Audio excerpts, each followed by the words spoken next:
You've been lied to about peace. They told you it comes from punishment, from being harder on yourself, from replaying your mistakes until they finally hurt enough.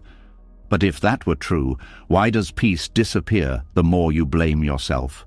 Why does the mind grow louder instead of calmer? Why does guilt remain even after you've learned and changed? The truth is simple and uncomfortable. You cannot punish yourself into becoming peaceful. Pain does not create clarity. Self-attack does not create wisdom. For centuries, Buddhist teachings have pointed to this misunderstanding. A mind that clings to guilt and judges itself endlessly is not becoming pure or disciplined. It is becoming trapped. Peace is not a reward for suffering. It is what naturally appears when the inner fighting stops, when you stop using pain as proof of growth and control as a substitute for understanding. The moment you stop turning against yourself, something begins to loosen. Tonight, as you listen, the pressure inside will begin to ease. The harsh inner voice will soften, your breath will slow, your thoughts will settle, and space will open where shame once lived. Not because you forced it, but because you stopped resisting yourself. This is not about excusing the past. It is about releasing it so it no longer owns your present. This is not weakness. This is the end of inner violence.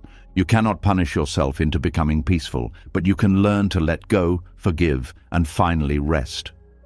Are you ready? Let's begin. The moment the noise inside begins to quiet, something else often rushes in to replace it. Not peace, not relief, but a new demand. A whisper that says, now fix yourself, now do better, now don't mess this up. This is where many people unknowingly step out of understanding and back into struggle. What follows sounds like growth, looks like discipline, and feels like responsibility. But underneath it, something far more painful is taking place. Self-correction is usually praised. It is framed as maturity, strength, and wisdom. From a young age, we are taught that improvement comes from pressure, that mistakes must be met with force, that if something hurts, it must be working. Over time, this belief becomes automatic. Every flaw triggers an internal response. Every error demands immediate fixing. Every uncomfortable feeling becomes a problem to eliminate. At first, this seems helpful. You feel active, you feel in control, you feel like you're taking life seriously, but slowly, almost invisibly, self-correction turns into self-surveillance, and self-surveillance turns into quiet harm. The violence here is subtle because it does not shout. It does not insult you outright. It speaks in polite language. It says, you should be better by now. It says, don't relax yet. It says, once you improve this part of yourself, then you can rest. This voice rarely sounds cruel. It sounds reasonable. That is what makes it dangerous. You begin to live in a constant state of inner tension, always adjusting, always monitoring, always pushing. Life becomes a project instead of an experience. The present moment becomes something to correct rather than something to live inside. Buddhist teaching notices this pattern with great precision. It does not reject growth, learning, or discipline. What it rejects is aggression toward the mind. In Buddhism, wisdom does not come from forcing the mind into shape. It comes from seeing clearly. And seeing clearly requires gentleness. A mind under attack cannot see. A mind under pressure narrows. When you are constantly correcting yourself, you are not listening, you are commanding, and the mind, when commanded, resists in ways you may not consciously notice. One of those ways is exhaustion. Not the physical kind, but the deep tiredness that comes from never being allowed to be enough in the moment. You wake up already behind. You move through the day with an invisible checklist running in the background. You fall asleep reviewing what you should have done differently. Even rest becomes strategic. Even calm becomes something to achieve correctly. This is not peace. This is control disguised as care. The Buddha taught that suffering arises not only from obvious pain, but from clinging. Self-correction becomes violent when it clings to an image of who you think you must become. There is a future version of you that feels cleaner, calmer, more worthy, and the present you is treated like an obstacle in the way. When that happens, improvement is no longer guided by understanding. It is driven by rejection. You are not growing towards something. You are running away from yourself. This creates an internal split. One part of you becomes the judge. Another part becomes the problem. The judge watches closely, waiting for mistakes. The problem feels tense, guarded, and never safe. Over time, this inner relationship becomes strained. You may notice that even when you succeed, the satisfaction is brief. The judge immediately finds something else to fix. The finish line keeps moving. This is because the goal was never growth. The goal was relief from self-dislike. And that relief never lasts when the method is pressure. Buddhism draws a clear line between wisdom and self-attack. Wisdom observes without hatred. It notices patterns without turning them into identity. It allows mistakes to be teachers rather than verdicts. Self-attack, on the other hand, turns every misstep into proof. Proof that you are flawed. Proof that you are behind. Proof that you must try harder. The difference between the two is not subtle on the inside. One feels open, even when it is honest. The other feels tight, even when it claims to help. A key insight here is that awareness itself is corrective without being violent. When you truly see a habit clearly, change begins naturally. There is no need for punishment.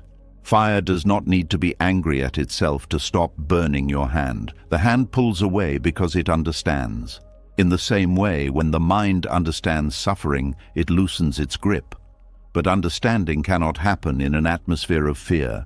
If the mind expects attack every time something is seen, it will hide, it will justify, it will resist. This is why harsh self-improvement often leads to repeating the same patterns rather than ending them. Many people believe they are being disciplined when they are actually being afraid.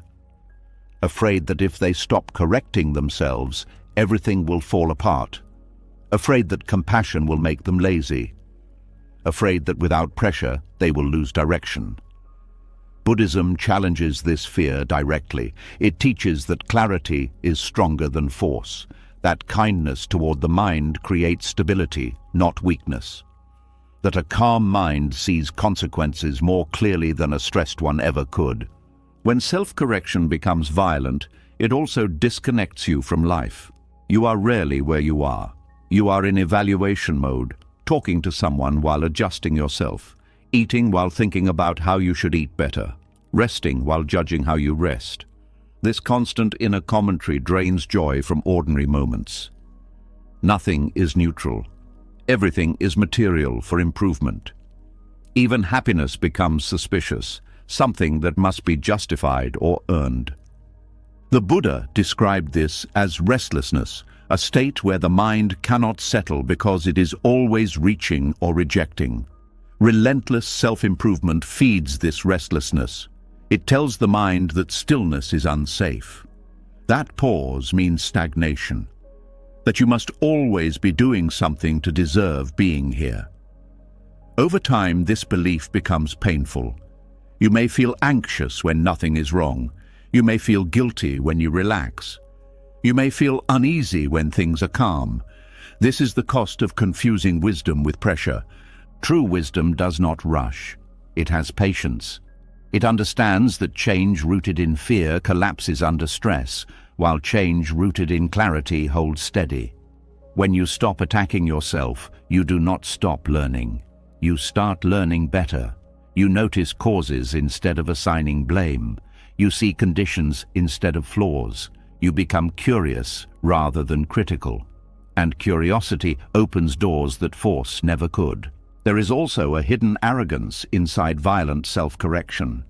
It assumes the mind can be bullied into perfection. It assumes you can control every outcome if you just try hard enough. Buddhism gently exposes this illusion. It reminds us that life is shaped by countless conditions, many of which are not personal failures. When you take responsibility for everything in a harsh way, you carry weight that was never yours to begin with. This weight feels like seriousness, but it is actually misunderstanding. Another quiet harm of relentless self-correction is that it trains you to distrust ease. When something flows naturally, you question it. When progress happens gently, you doubt it. You have learned that growth must hurt to be real. Buddhism offers a different view. It says that suffering is not a requirement for awakening, that peace does not arrive through endurance, but through release. When you stop tightening around yourself, the mind begins to show you what truly needs attention and what can be left alone. This does not mean ignoring mistakes. It means relating to them differently. Instead of asking, "What is wrong with me?" you ask, "What is happening here?" Instead of demanding change, you allow understanding. This shift may feel unfamiliar at first. The judge inside may panic. It may say you are becoming careless. But over time, something surprising happens. Without pressure, the mind becomes more honest. It admits patterns it used to hide. It reveals fears it used to cover with effort. This honesty is the ground of real transformation. The Buddha often spoke about right effort. This does not mean maximum effort. It means appropriate effort. Effort that is balanced. Effort that does not burn the mind. Effort that knows when to act and when to rest. Violent self-correction knows only one speed: faster, harder, more. Right effort listens, it adjusts. It knows that forcing a flower to bloom does not make it grow quicker, it only damages the stem. When you begin to see the subtle violence in how you treat yourself, there may be grief. You may realize how long you have been pushing, how often you denied yourself kindness because you thought it was undeserved. This grief is not a setback. It is a sign of clarity returning. Buddhism does not ask you to punish yourself for this realization. It invites you to bow to it, to acknowledge it, to soften around it. As the need to constantly fix yourself relaxes, space opens. In that space, you may notice something unexpected. You are still learning, you are still changing, but it feels different. There is less fear, less urgency, less self-hatred driving the process. Growth begins to feel like unfolding rather than correction, like remembering rather than forcing. This is how Buddhism distinguishes wisdom from self-attack. Wisdom is quiet. It does not announce itself. It does not threaten. It does not rush you toward a better version. It stays with what is here and understands it fully.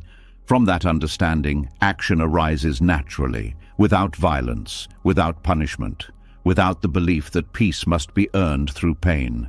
And when this understanding settles in, something important becomes clear. You were never broken in the way you thought. You were conditioned. You learned to treat yourself harshly because you believed it was the only way forward. Seeing that belief clearly is already a form of freedom, not the loud kind, the quiet kind. The kind that does not need to prove anything anymore. From here, the path continues, not with pressure, but with honesty. Not with self-correction as a weapon, but with awareness as a guide. And this shift prepares the ground for something deeper to be examined next. Because beneath self-correction, there is often another force holding everything together. One that feels moral, necessary, even noble. Guilt. When the pressure to constantly fix yourself begins to loosen, another feeling often rises to the surface.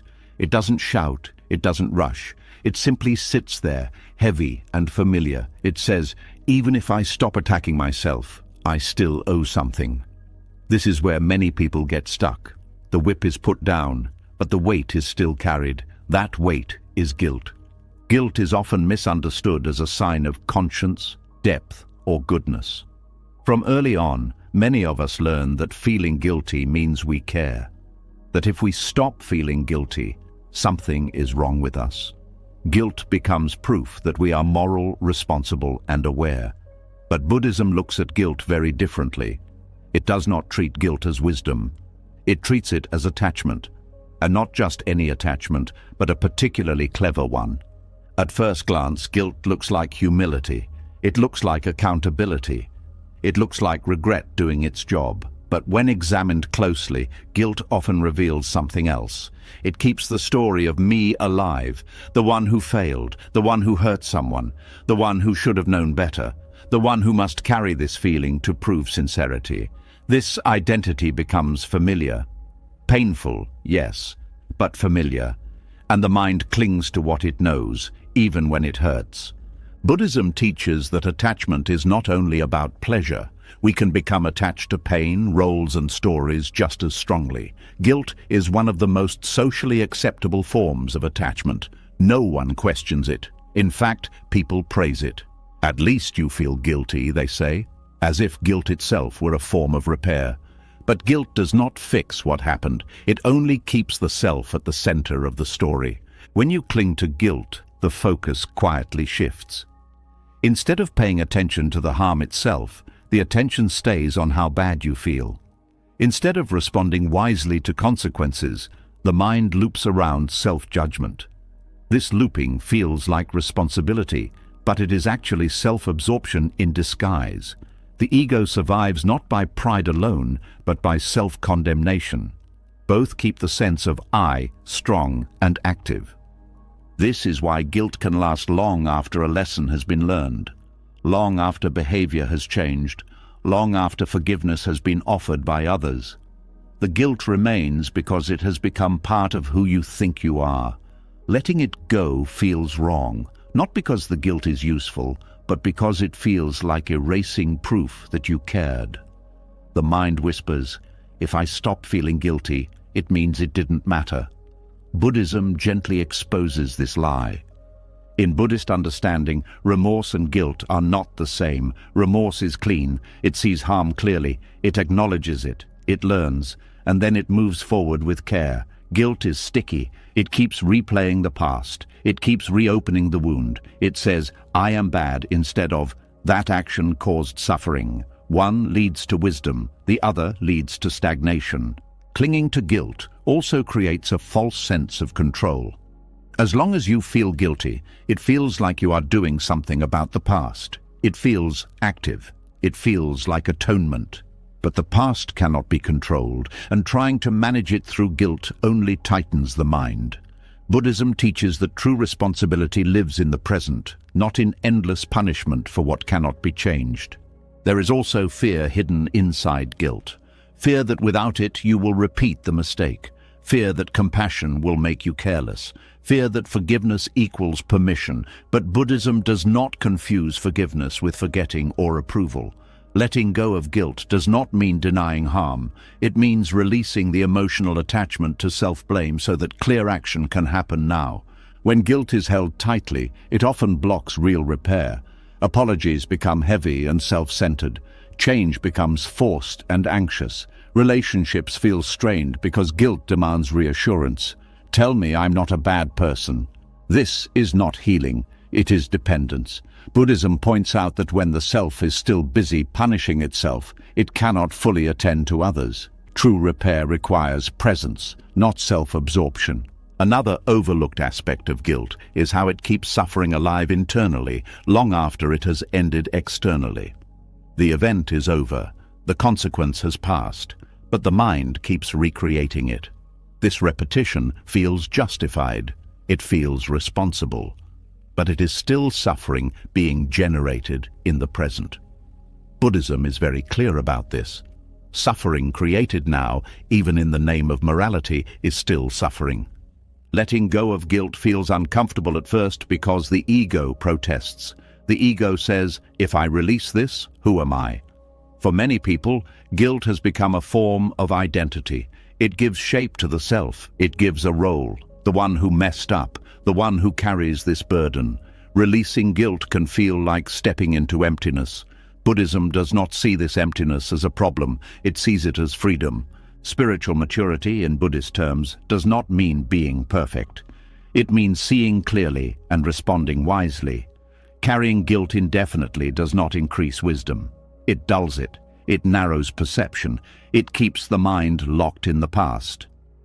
Letting go of guilt opens space for learning to fully integrate. It allows insight to settle instead of being drowned out by self-judgment.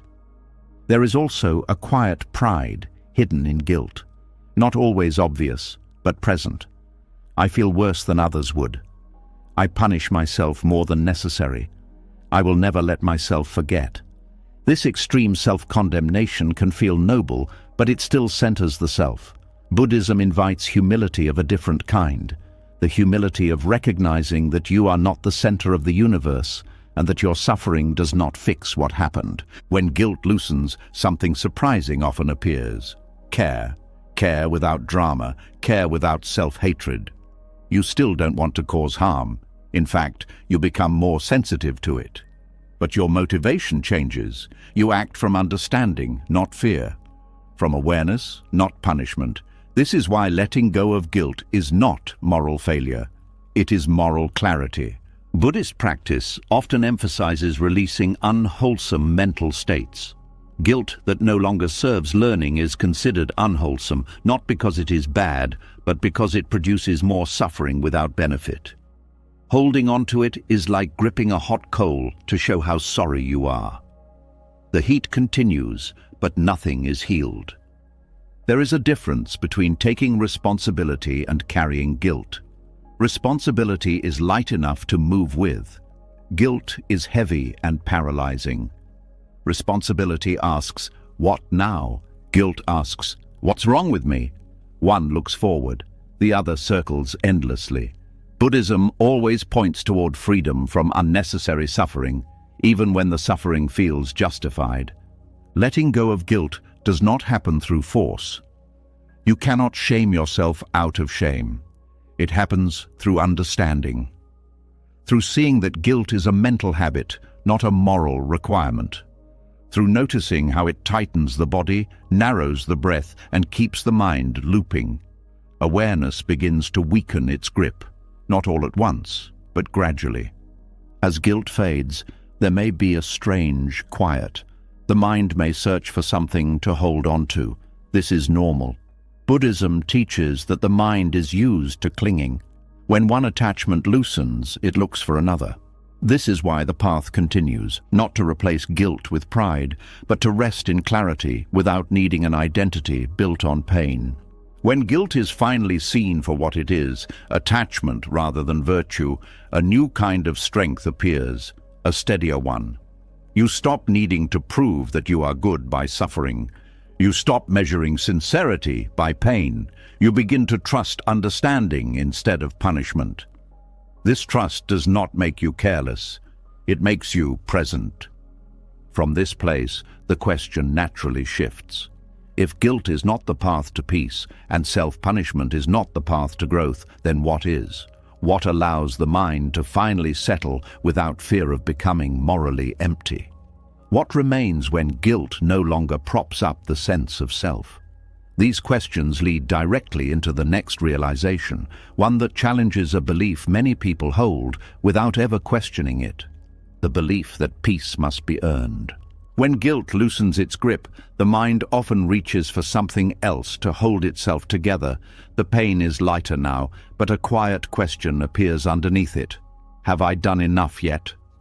This question sounds responsible, it sounds mature, it sounds fair, but hidden inside it is another trap, the belief that peace is something you must earn.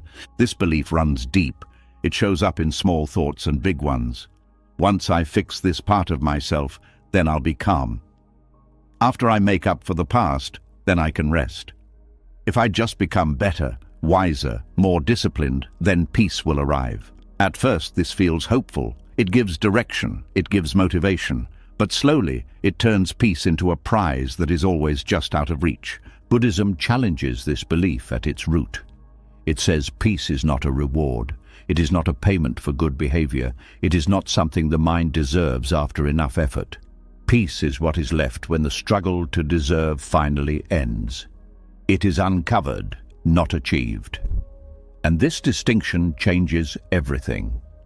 Merit thinking is the idea that inner states work like moral math. Do enough good, suffer enough, improve enough, and eventually peace will be granted. This way of thinking often comes from religion, culture, and even self-help language.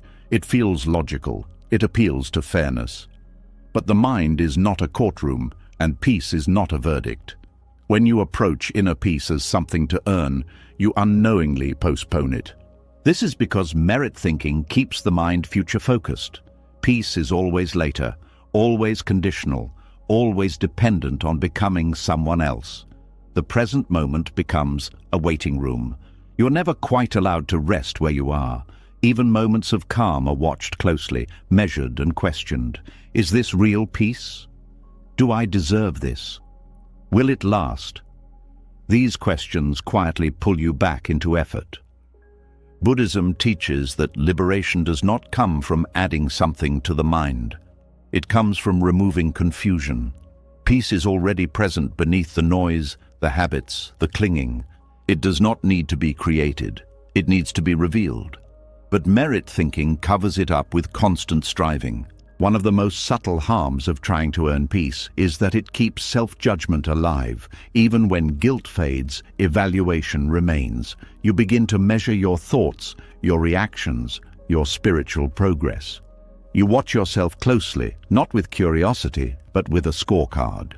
This monitoring feels responsible, but it keeps the sense of me front and center. The one who is improving, the one who is failing, the one who is almost there. In Buddhism, this constant self-referencing is itself a form of suffering. Peace cannot appear fully when the mind is busy tracking its own worthiness. The moment peace is treated as something you must qualify for, it becomes fragile. It depends on conditions, and anything that depends on conditions can be lost. Merit thinking also creates pressure to maintain goodness. You may feel anxious about slipping, afraid that one mistake will undo progress. Calm becomes something to protect rather than something to rest in. This fear tightens the mind. It creates subtle tension even during meditation, reflection, or silence. You are not simply being. You are performing peace. The Buddha pointed out that this performance is exhausting. It keeps the mind busy even when it looks still on the outside. True peace, by contrast, is effortless, not lazy, but unforced. It does not require constant management. It arises naturally when the causes of agitation are understood and released. Another problem with earning peace is that it turns practice into bargaining. If I do this, then I should feel better. If I let go of that, peace should arrive. When peace does not appear on schedule, frustration grows. Doubt follows. The mind begins to feel cheated. This disappointment is not a failure of practice. It is a misunderstanding of what peace is. Peace is not an emotional high. It is not constant pleasure. It is the absence of unnecessary resistance. It is the mind no longer fighting what is. When you try to earn it, you add resistance instead of removing it. You resist your current state. You resist not being calm enough. You resist the process itself. Buddhism emphasizes seeing things as they are. This includes seeing the desire to earn peace as another form of craving. It is craving disguised as virtue. You want peace because you believe something is wrong without it. That belief creates tension, and the tension blocks the very thing you are seeking. When merit thinking loosens, a strange relief appears. You realize you are not late, you are not behind. There is no final exam for peace. This does not mean effort disappears. It means effort becomes wiser. You practice not to become worthy, but to see clearly. And seeing clearly brings calm naturally. The Buddha often spoke about awakening as remembering, not achieving, like realizing you were holding your breath unnecessarily. When you stop holding, relief comes instantly. Not because you earned oxygen, but because you stopped blocking it. Peace works the same way. Trying to deserve peace also keeps comparison alive. You look at others and wonder who is more advanced, who is calmer, who is doing it right. This comparison feeds insecurity. It makes peace feel scarce, like only a few can have it. Buddhism rejects this completely. Peace is not a limited resource. It is available whenever the conditions of clinging soften. Merit thinking can also create pride.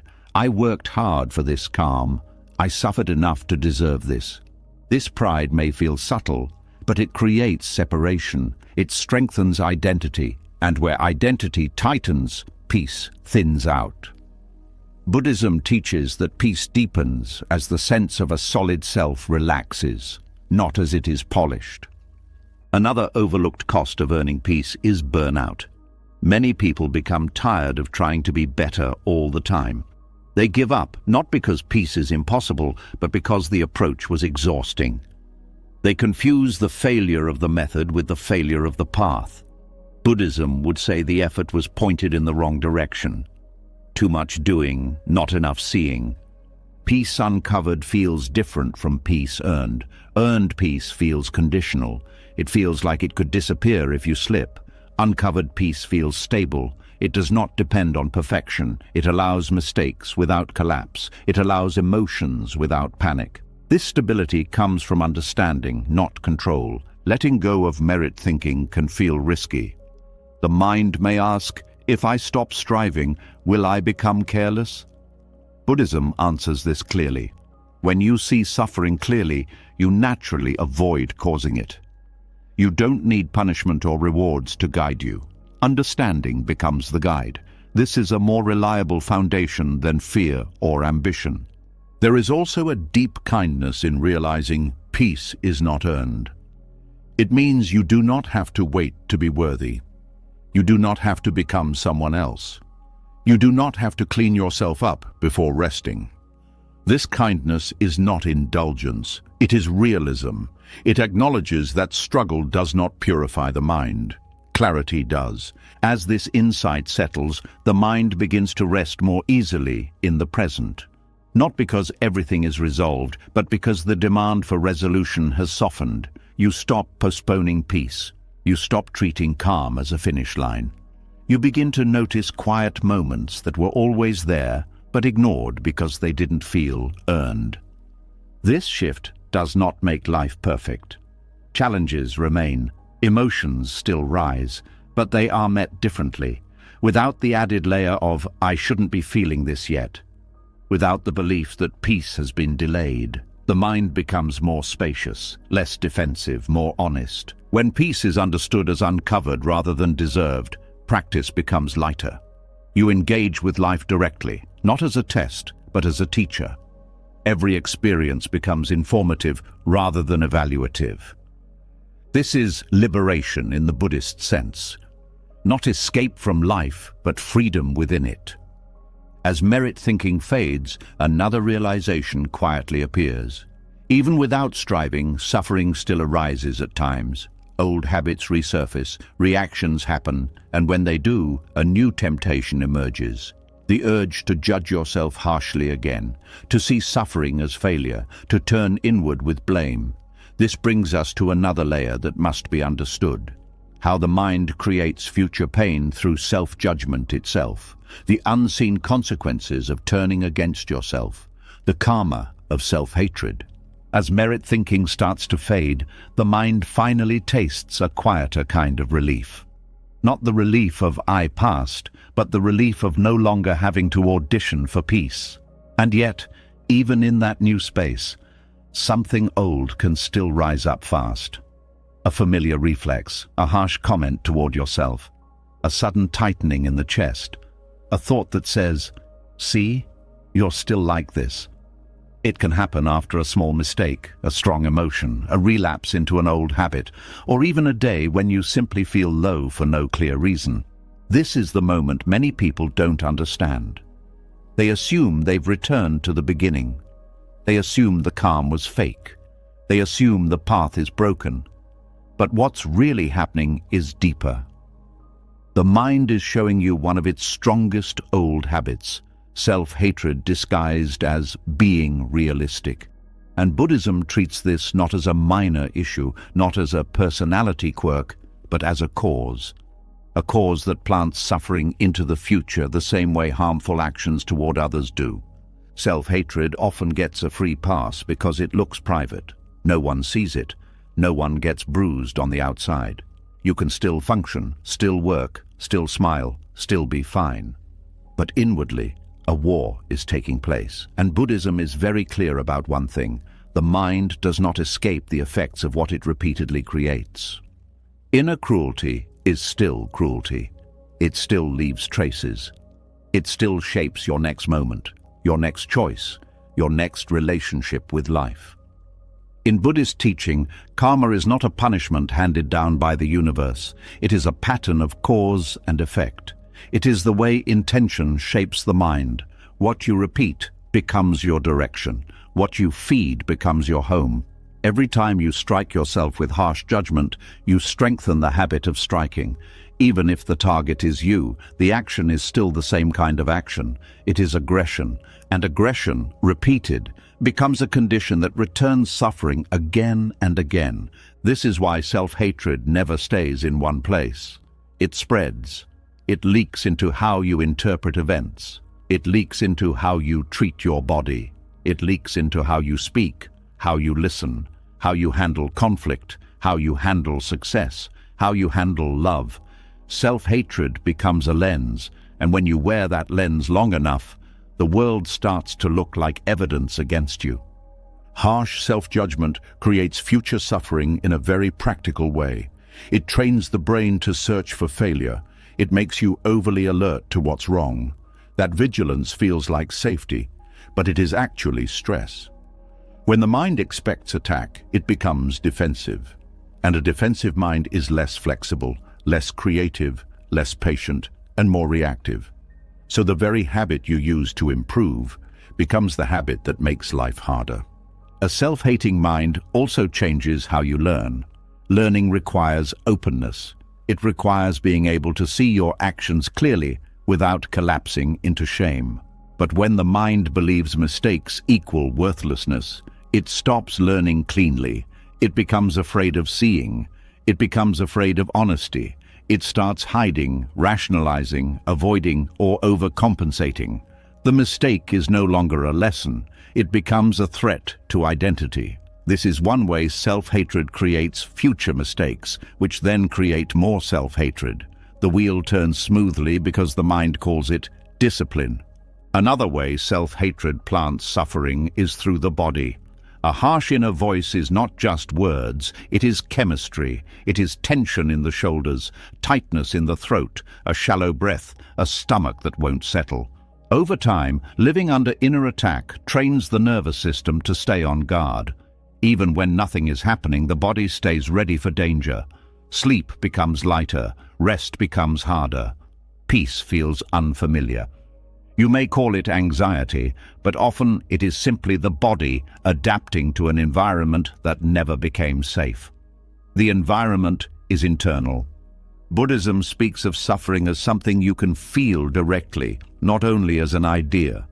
The body is part of the mind's karma.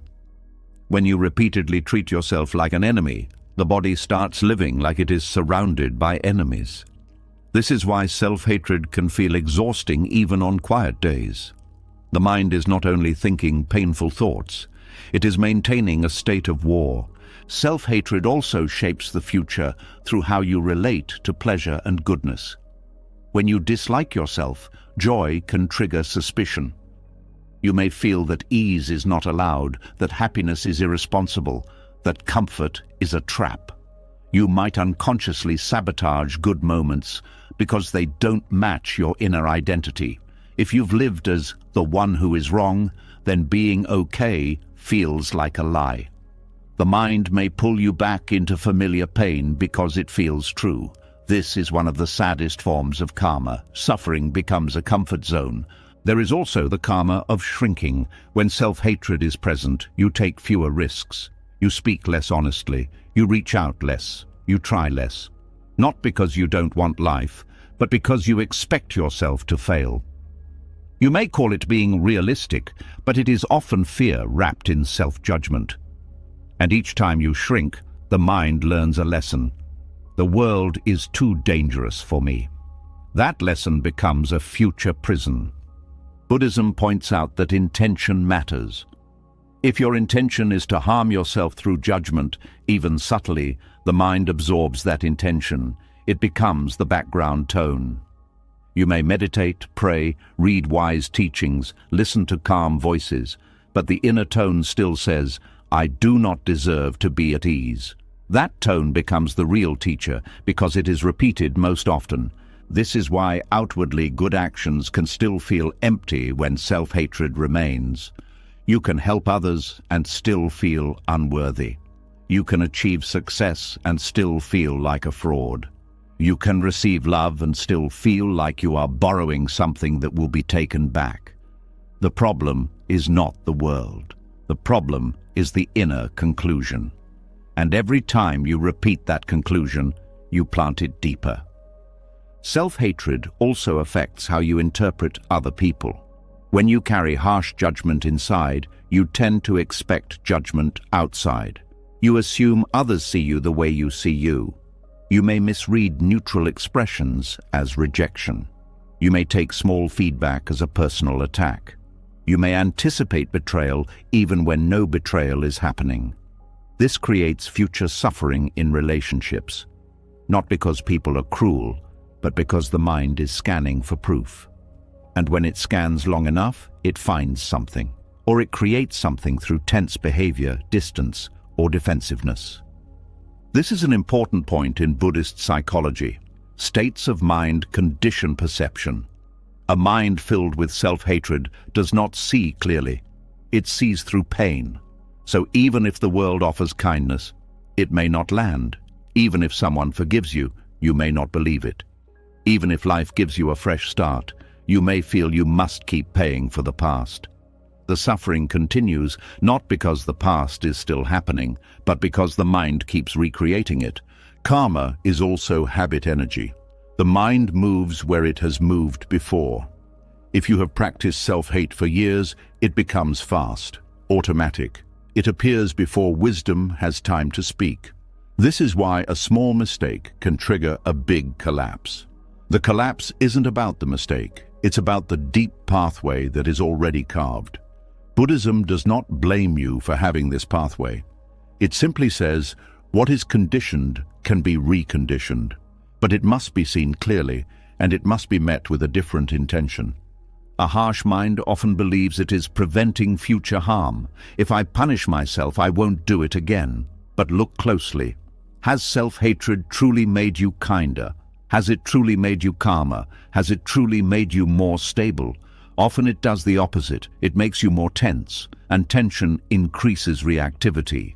It makes you more ashamed, and shame increases hiding. It makes you more fearful, and fear increases compulsive behavior. So the intended result fails, and the mind concludes it must become even harsher. This is how the cycle maintains itself. Buddhism offers another view. Ethical change grows best in a mind that is steady, not a mind that is whipped. When the mind is steady, it can pause before acting. It can feel consequences. It can care. When the mind is whipped, it acts from panic or pressure. It becomes more likely to repeat what it later regrets. So if you truly care about not causing harm, self-hatred is a poor strategy. It looks like seriousness, but it breeds instability. There is also the karma of hopelessness. Self-hatred quietly teaches you that you are permanently flawed, that your nature is wrong, that you are the kind of person who will always struggle. This belief creates future suffering by draining motivation and courage. Why try if you are already condemned? Why open up if you are already unworthy? Why practice if you are already failing? Hopelessness is not just a mood, it is a worldview. And it becomes self-fulfilling because it blocks the actions that would create change. Buddhism does not say you must love yourself in a dramatic way. It does not demand affirmations or forced positivity. It asks for something simpler and more honest. Stop adding suffering on top of suffering. Stop turning pain into identity. Stop turning mistakes into proof of worthlessness. This is not indulgence, it is wisdom, because it recognizes cause and effect. The karma of self-hatred is also spiritual. When you hate yourself, you strengthen separation. You create a split between me and me. One side becomes the controller, the other becomes the thing controlled. This split creates constant inner friction. Buddhism aims at ending separation, not polishing it. It points toward wholeness, where experience can arise without being attacked, where thoughts can appear without being judged into punishment. This is where the concept of non-harming becomes personal. Many people think non-harming means not hurting others. Buddhism includes that, but it goes further. It asks, are you harming the mind right now? Are you harming the heart right now? Are you planting seeds of cruelty inside your own awareness?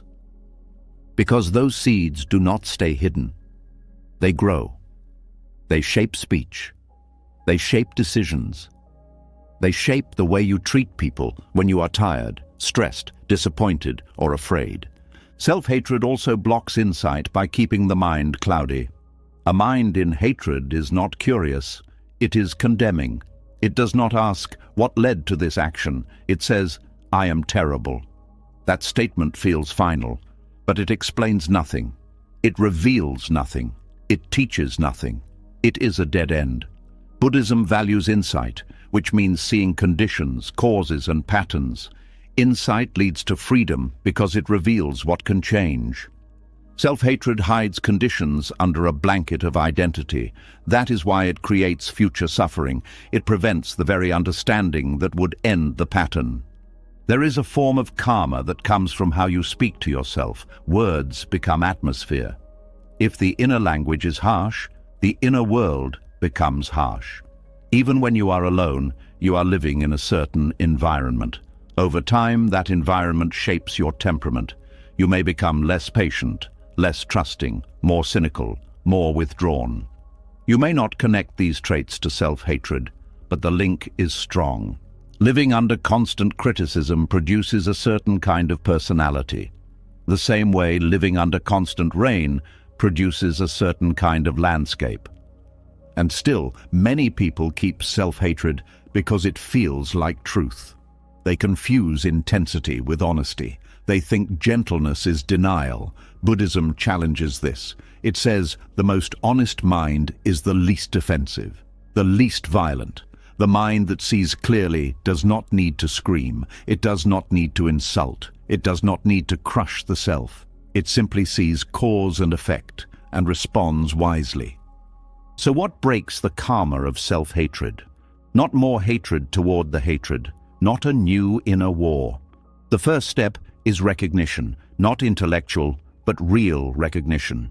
The kind that catches the moment the mind turns sharp, the moment the body tightens, the moment the inner voice becomes cruel. And then, instead of believing it, you name it quietly. This is self-hatred. Naming it matters because it separates awareness from the attack. It reminds you that a thought is not a verdict. It is a mental event arising from conditions. Next comes a new intention. Not to pretend everything is fine, but to refuse cruelty as a method. In Buddhism, intention is powerful. The moment you choose, I will not use harm to create wisdom, you change the direction of karma. Even if the harsh voice still appears, it is now appearing in a different environment. An environment where it is not automatically obeyed. This is where compassion becomes practical. Compassion is not a mood, it is a stance. It is the choice to meet suffering without adding violence. When you treat your own suffering with basic kindness, you interrupt the chain reaction. The body relaxes a little. The mind becomes a little more spacious. From that space, you can actually see what needs to be learned. This is how compassion creates real responsibility. It clears the mind so it can respond instead of react. Buddhist practices like loving kindness are not sentimental. They are medicine for a mind trained in cruelty. They are a way of planting new seeds. If you have planted self-hate for years, you cannot expect a new crop overnight. But you can begin. A few moments of non-harming today is a new karmic cause. A softer response after a mistake is a new cause. A willingness to pause instead of attack is a new cause. These causes accumulate quietly, the same way harm accumulates quietly. The mind becomes what it practices. There is also a deep relief in realizing you are allowed to be a human being without punishment. You can regret without self-destruction. You can learn without being crushed. You can take responsibility without building a prison. This relief does not make you careless. It makes you steady, and steadiness is the ground where good actions become natural instead of forced. Over time, as self-hatred weakens, you start to notice changes that are not dramatic but real. You recover faster from mistakes. You become less afraid of feedback. You become more honest in relationships. You stop assuming rejection. You stop treating calm as suspicious. You begin to trust the present moment more. This is karma too. A new pattern of cause and effect. A new future being built from a different kind of mind. And then something even more important becomes visible. Self-hatred was never only about the mistake. It was about the story the mind created afterward. The story that turned a moment into an identity. The story that replayed itself like a trial that never ends. When you see this clearly, the next question appears naturally. If harsh judgment creates suffering into the future, then what happens when remorse itself turns into who you think you are? What happens when the mind stops saying, "That was wrong," and starts saying, "This is what I am"? That is where the next layer begins. When the harshness begins to soften and self-hatred is finally seen as a cause of suffering rather than a solution, another pattern quietly reveals itself. The mind no longer lashes out as often, but it still holds on to something familiar. A label, a role, a story that feels heavy but stable. It says, "This is who I am now." Not angry, not dramatic, just settled. And that is where remorse quietly turns into identity. This shift happens slowly. At first, remorse is honest. It arises because something mattered. It reflects care, awareness, and sensitivity. Buddhism never rejects remorse. In fact, it values it deeply. Remorse is what allows learning to begin. It is the moment the mind recognizes harm without denial. But there is a line that often gets crossed without being noticed. The line between seeing an action clearly and becoming the action. When remorse becomes identity, the mind stops saying, "That was wrong," and starts saying, "I am wrong." The difference may sound small, but the effect is enormous. One statement allows growth. The other freezes it. One points to behavior. The other defines being. Buddhism is very precise here. It teaches that actions arise from conditions, but the self is not fixed. When the mind collapses into identity, it locks those conditions in place. The identity of the one who failed can feel strangely solid. Painful, yes, but solid. It gives the mind something to hold on to, a clear explanation for suffering, a familiar position. The mind prefers a painful certainty over an open unknown. So even when change is possible, identity resists it. Letting go of the label feels like erasing history, denying responsibility, or pretending nothing happened. This fear keeps the identity alive. Buddhism teaches that clinging to identity is a central cause of suffering. Identity creates separation. It draws hard lines around experience. When remorse turns into identity, the past becomes the present. Every new moment is filtered through what you believe you are. You may notice this in small ways. Compliments feel uncomfortable. Opportunities feel undeserved. Hope feels naive. The future feels already decided. This identity also shapes memory. Instead of remembering an event as something that happened, the mind remembers it as proof. Every recall reinforces the same conclusion. The memory is no longer informational. It is defining. Over time, the memory loses detail and gains weight. It stops teaching and starts accusing. Buddhism calls this proliferation, the mind repeating and expanding a story until it becomes a world you live inside. When remorse becomes identity, it also distorts responsibility. True responsibility is flexible. It adjusts. It responds to the present. Identity-based remorse is rigid. It says, "I will always be this." This rigidity blocks movement. You may find yourself repeating apologies that go nowhere, making changes that feel hollow, or avoiding situations where your identity might be challenged. Growth feels threatening because it contradicts the story. There is also a quiet loyalty to the identity of failure. It can feel like betraying those you hurt if you move on too easily. The mind says, if I stop carrying this, it means I didn't care enough. Buddhism recognizes this as attachment to suffering. Caring does not require self-definition through pain. In fact, ongoing self-definition through pain often keeps attention on the self rather than on wiser action. Another danger of remorse as identity is that it limits compassion. When you believe you are fundamentally flawed, you may struggle to believe others can change. You may judge quickly.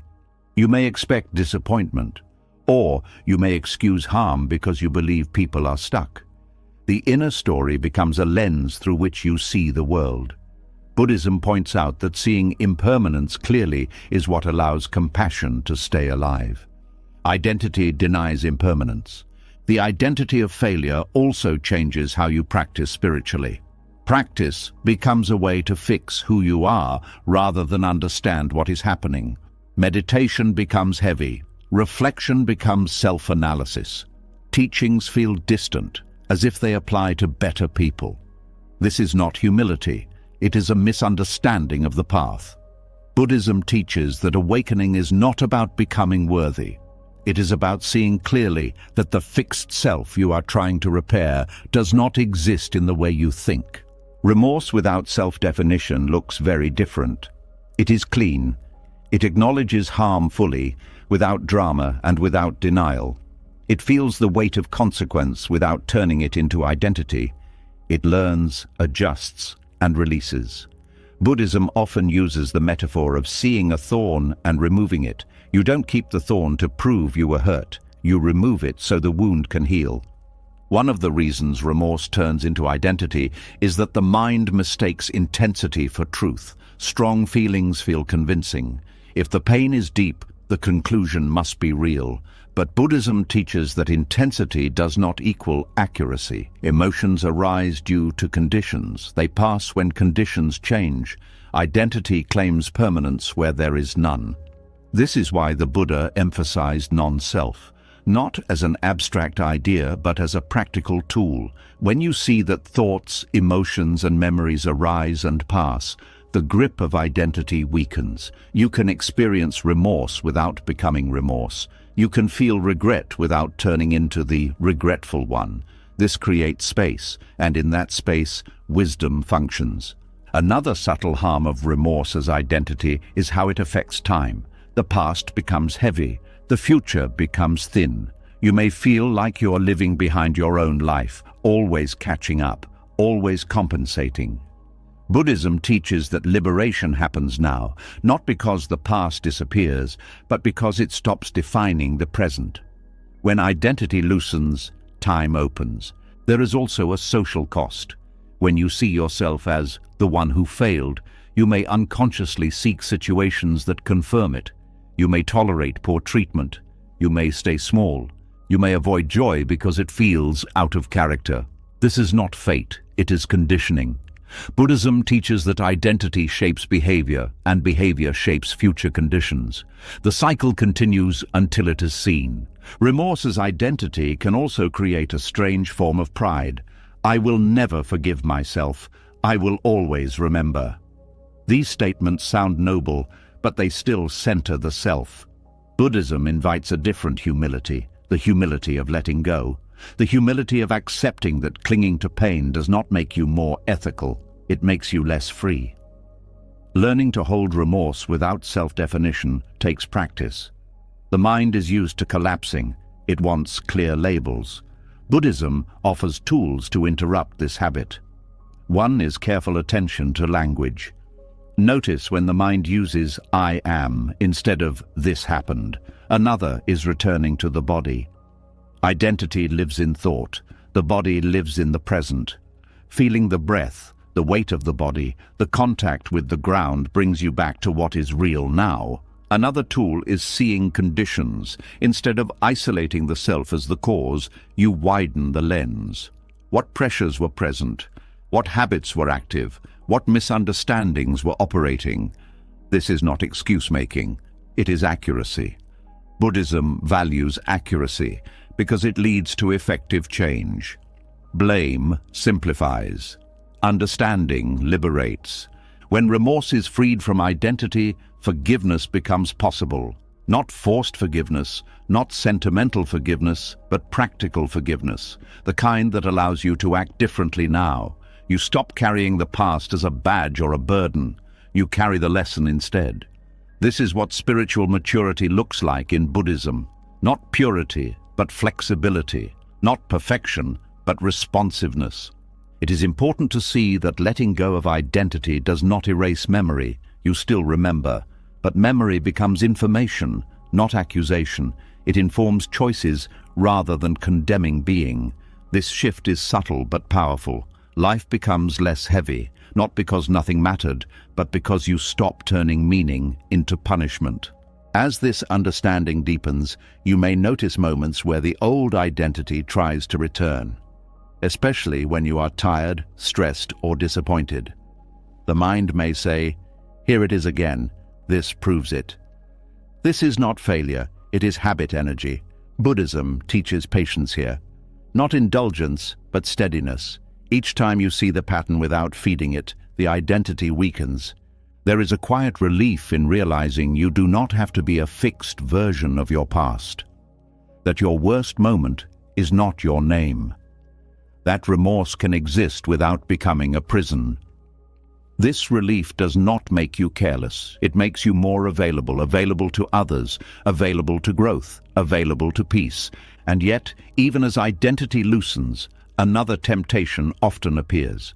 The mind may begin to punish itself, not for who it is, but for how it feels. Pain becomes proof of seriousness. Suffering becomes a measure of sincerity. This introduces a new illusion, the belief that punishment itself is productive, that hurting inside means something is being fixed. This belief feels active, it feels responsible. But it hides another misunderstanding, one that must be seen clearly if peace is to deepen. As the old identity loosens and remorse no longer defines who you are, the mind often searches for another way to feel grounded. The labels begin to fall away, but something inside still feels exposed.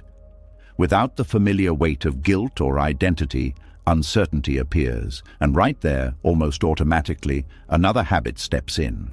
A habit that feels active, serious, and responsible: self-punishment.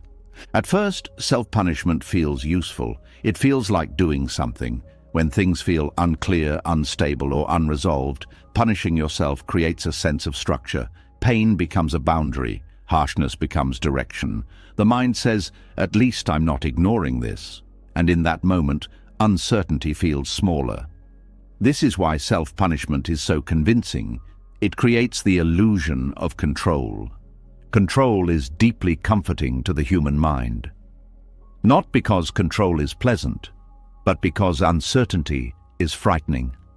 When you don't know what will happen next, when you can't guarantee that you won't repeat a mistake, when you can't be sure you're growing fast enough, the mind panics quietly. Self-punishment steps in as a response to that panic. It says, "If I hurt myself now, I can prevent worse pain later." Buddhism looks directly at this belief and gently dismantles it.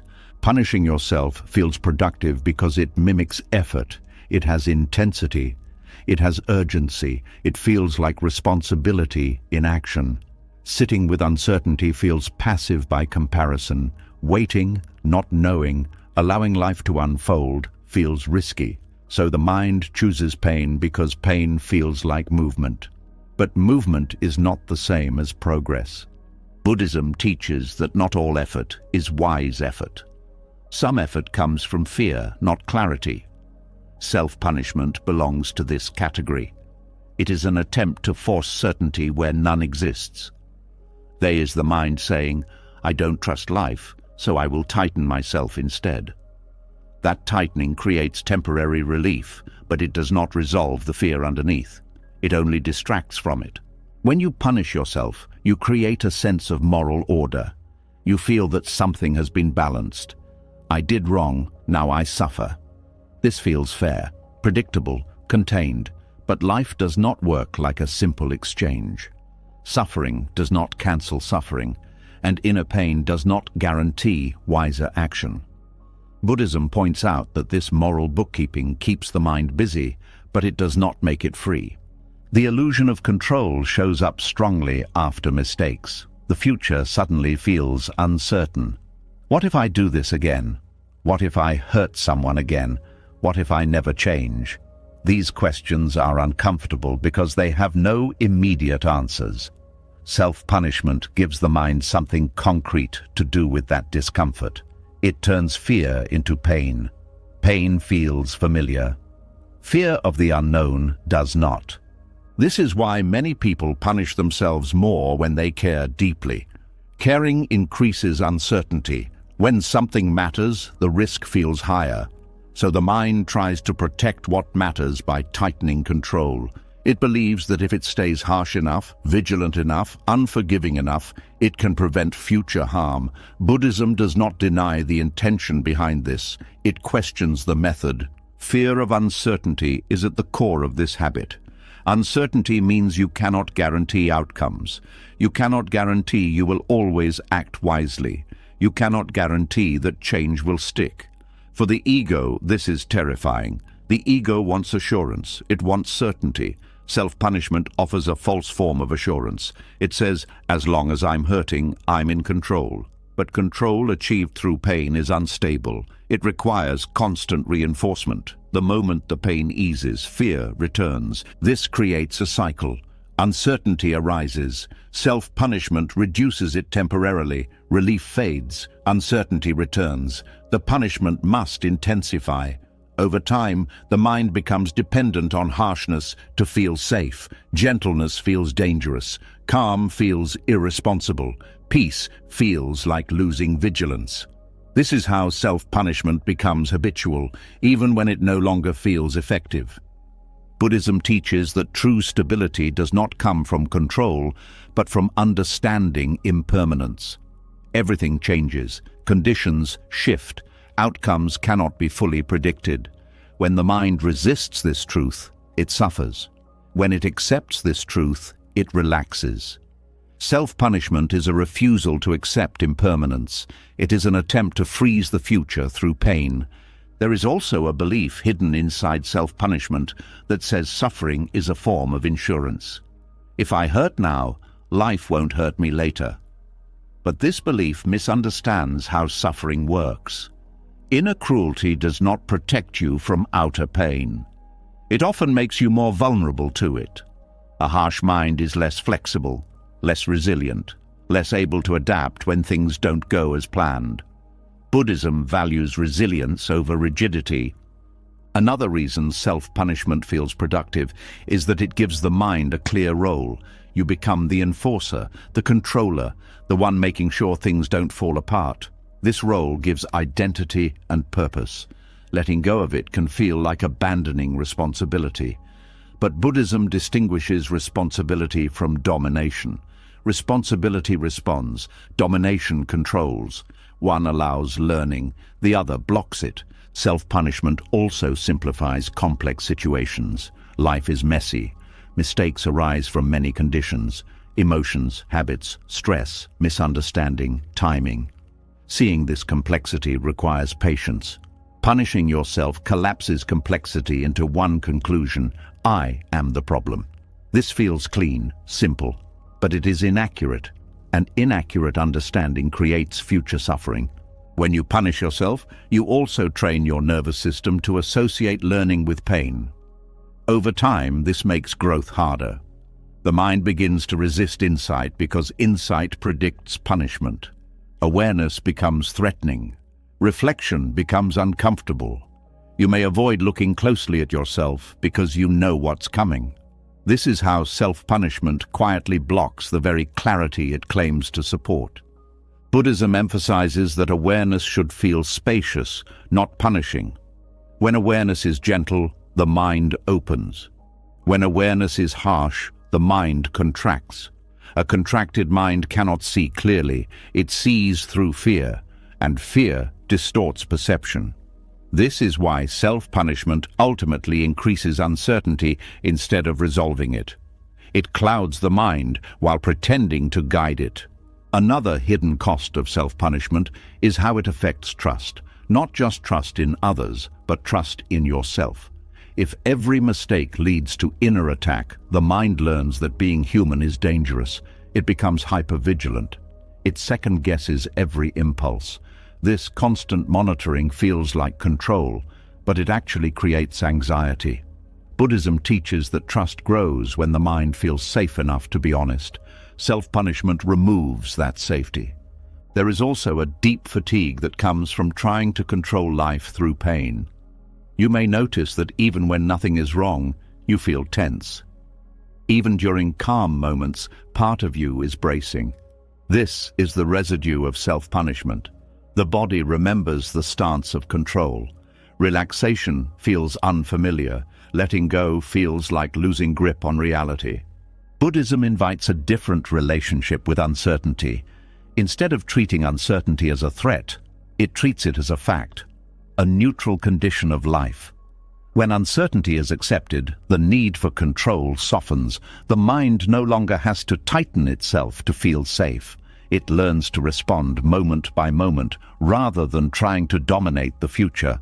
This does not mean passivity. It means responsiveness. When you are no longer punishing yourself, you can actually respond more wisely to situations as they arise.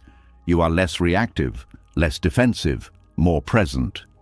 Ironically, letting go of control increases your ability to act skillfully, because your actions come from clarity, not fear. Self-punishment also creates a false sense of progress.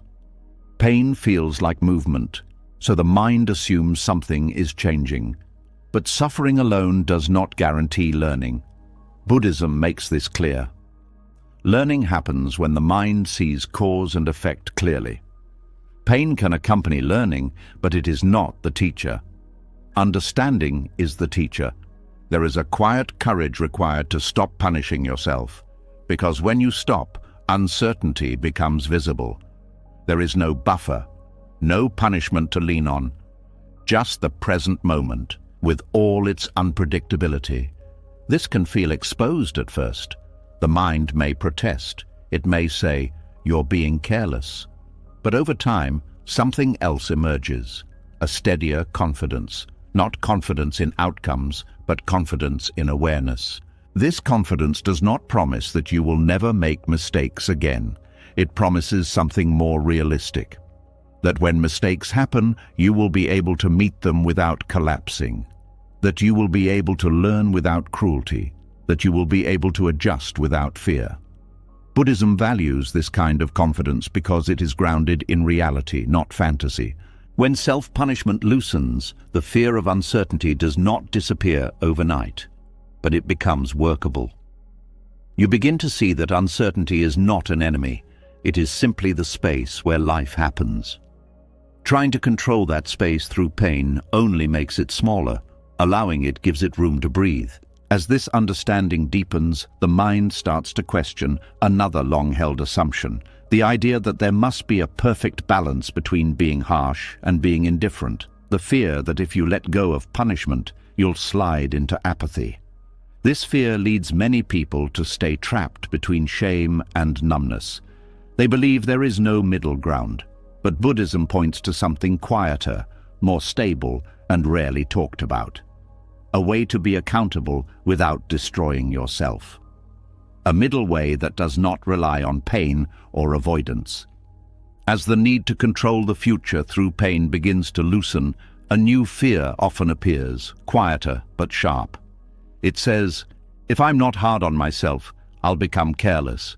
It says, if I stop feeling bad, I'll stop being good. And for many people, this fear becomes the final reason they keep suffering. They don't keep punishing themselves because it works. They keep punishing themselves because they're scared of the other extreme, indifference. Here is the trap. The mind thinks there are only two options. Either you drown in shame or you become cold. Either you crush yourself for mistakes or you pretend nothing matters. Either you carry pain as proof of conscience or you become the kind of person who never changes. That false choice keeps people stuck for years, and it's exactly the kind of confusion the Buddha was addressing when he taught the middle way. Something inside you already knows this matters. You can feel it when you're exhausted from beating yourself up, yet still afraid to let go. You can feel it when you want to be responsible without turning your heart into a courtroom. You can feel it when you want to face what you did without turning it into who you are. That desire is not weakness. It's the beginning of balance. The middle way is often misunderstood as being in the middle emotionally, like staying neutral, like never feeling strongly. But that's not what it is. The middle way is not a personality type. It's a way of relating to reality that avoids two dead ends, self-destruction and avoidance. It's honesty without cruelty. It's responsibility without self-harm. It's care without panic. It's the ability to say, "This mattered," without saying, "Therefore I deserve to suffer." Shame is not the same as responsibility. Shame is the feeling that you are fundamentally wrong. It doesn't simply point to an action. It attacks your core. It says you are broken, dirty, unworthy, less than.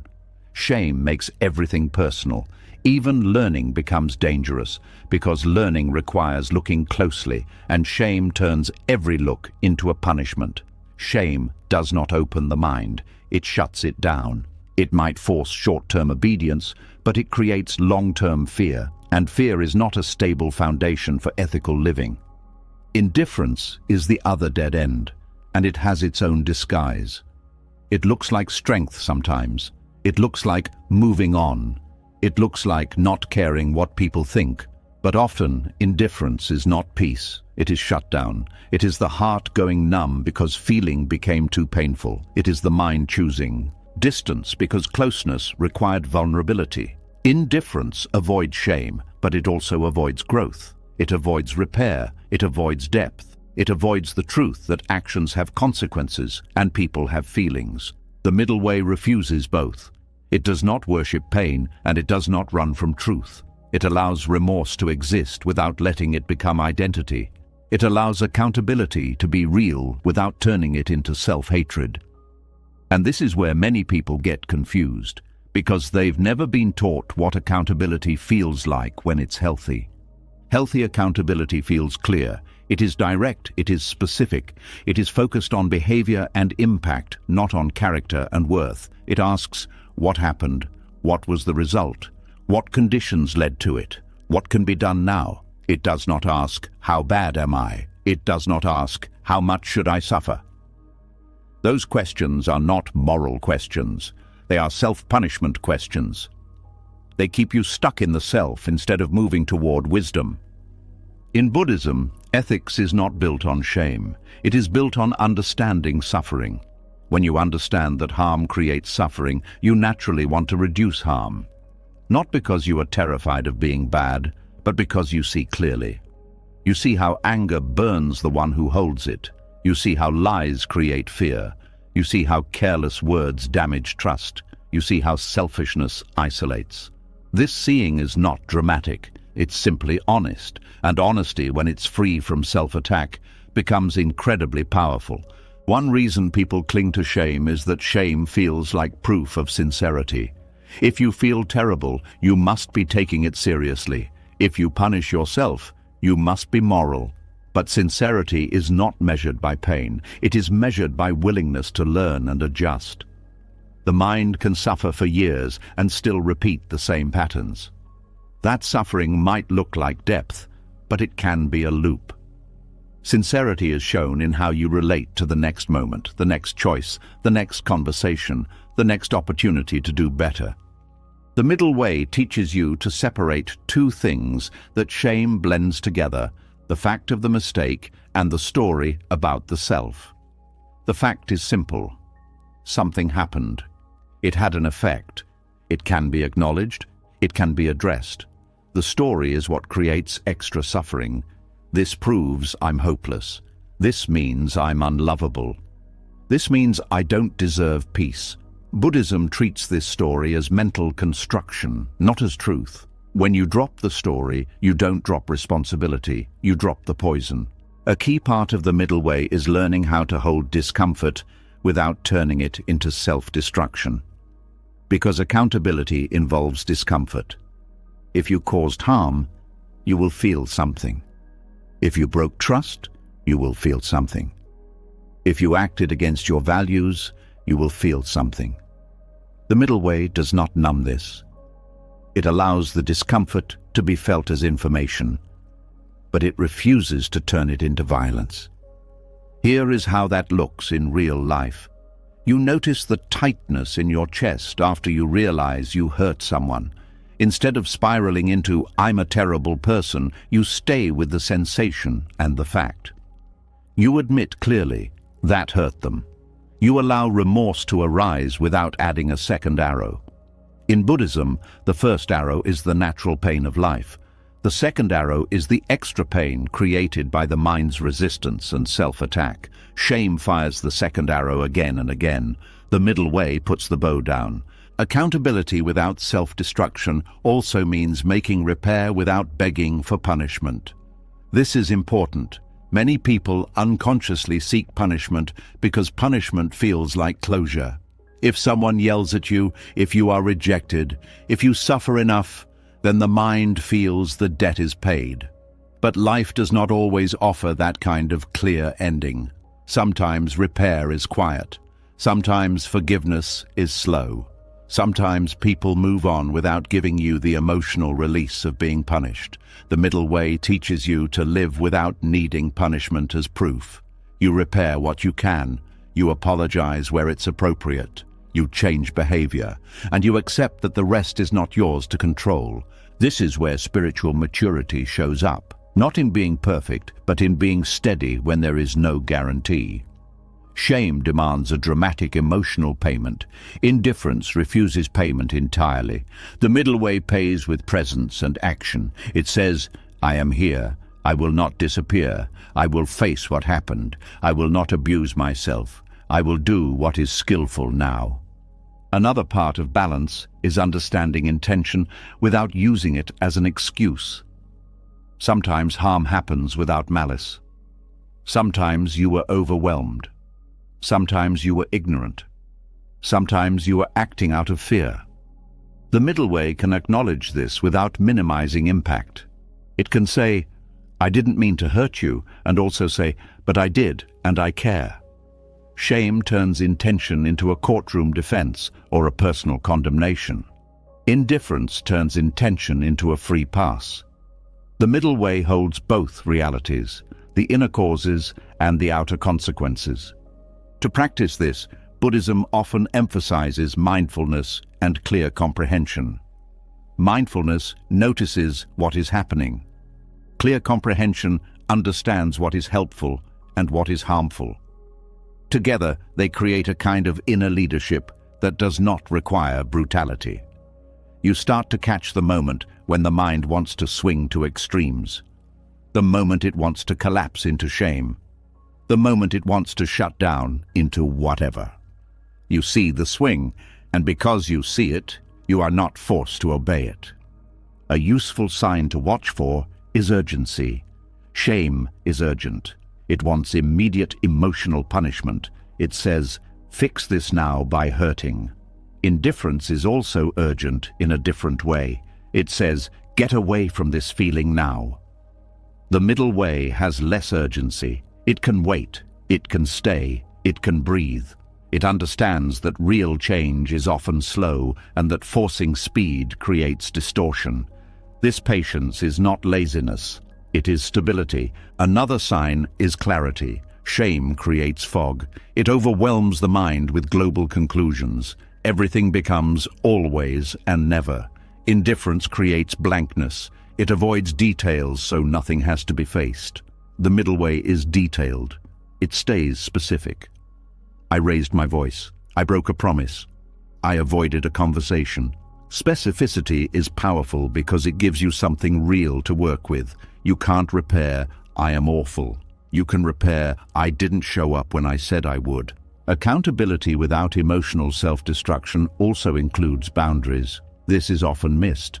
People think compassion means letting everyone treat them however they want, or they think responsibility means accepting endless blame. The middle way is not being a doormat. You can acknowledge your role without accepting unfair punishment. You can apologize without allowing manipulation. You can be humble without abandoning your dignity. Buddhism calls this wisdom, not pride. This is especially important because some people around you may prefer you in shame.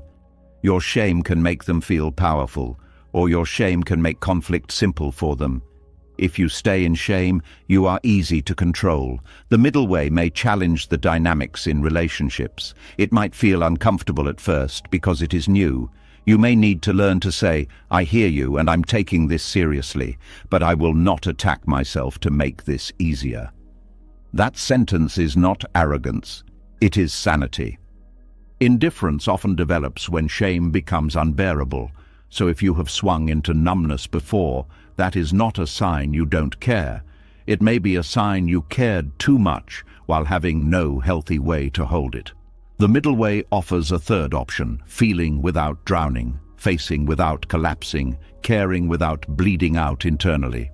This balance also changes how you relate to your own inner critic. Shame gives the critic the microphone. Indifference throws the whole microphone away. The middle way listens for the useful signal and ignores the abuse. Sometimes the critic contains information. That wasn't skillful. That hurt someone. The middle way can accept that message without accepting the cruelty attached to it.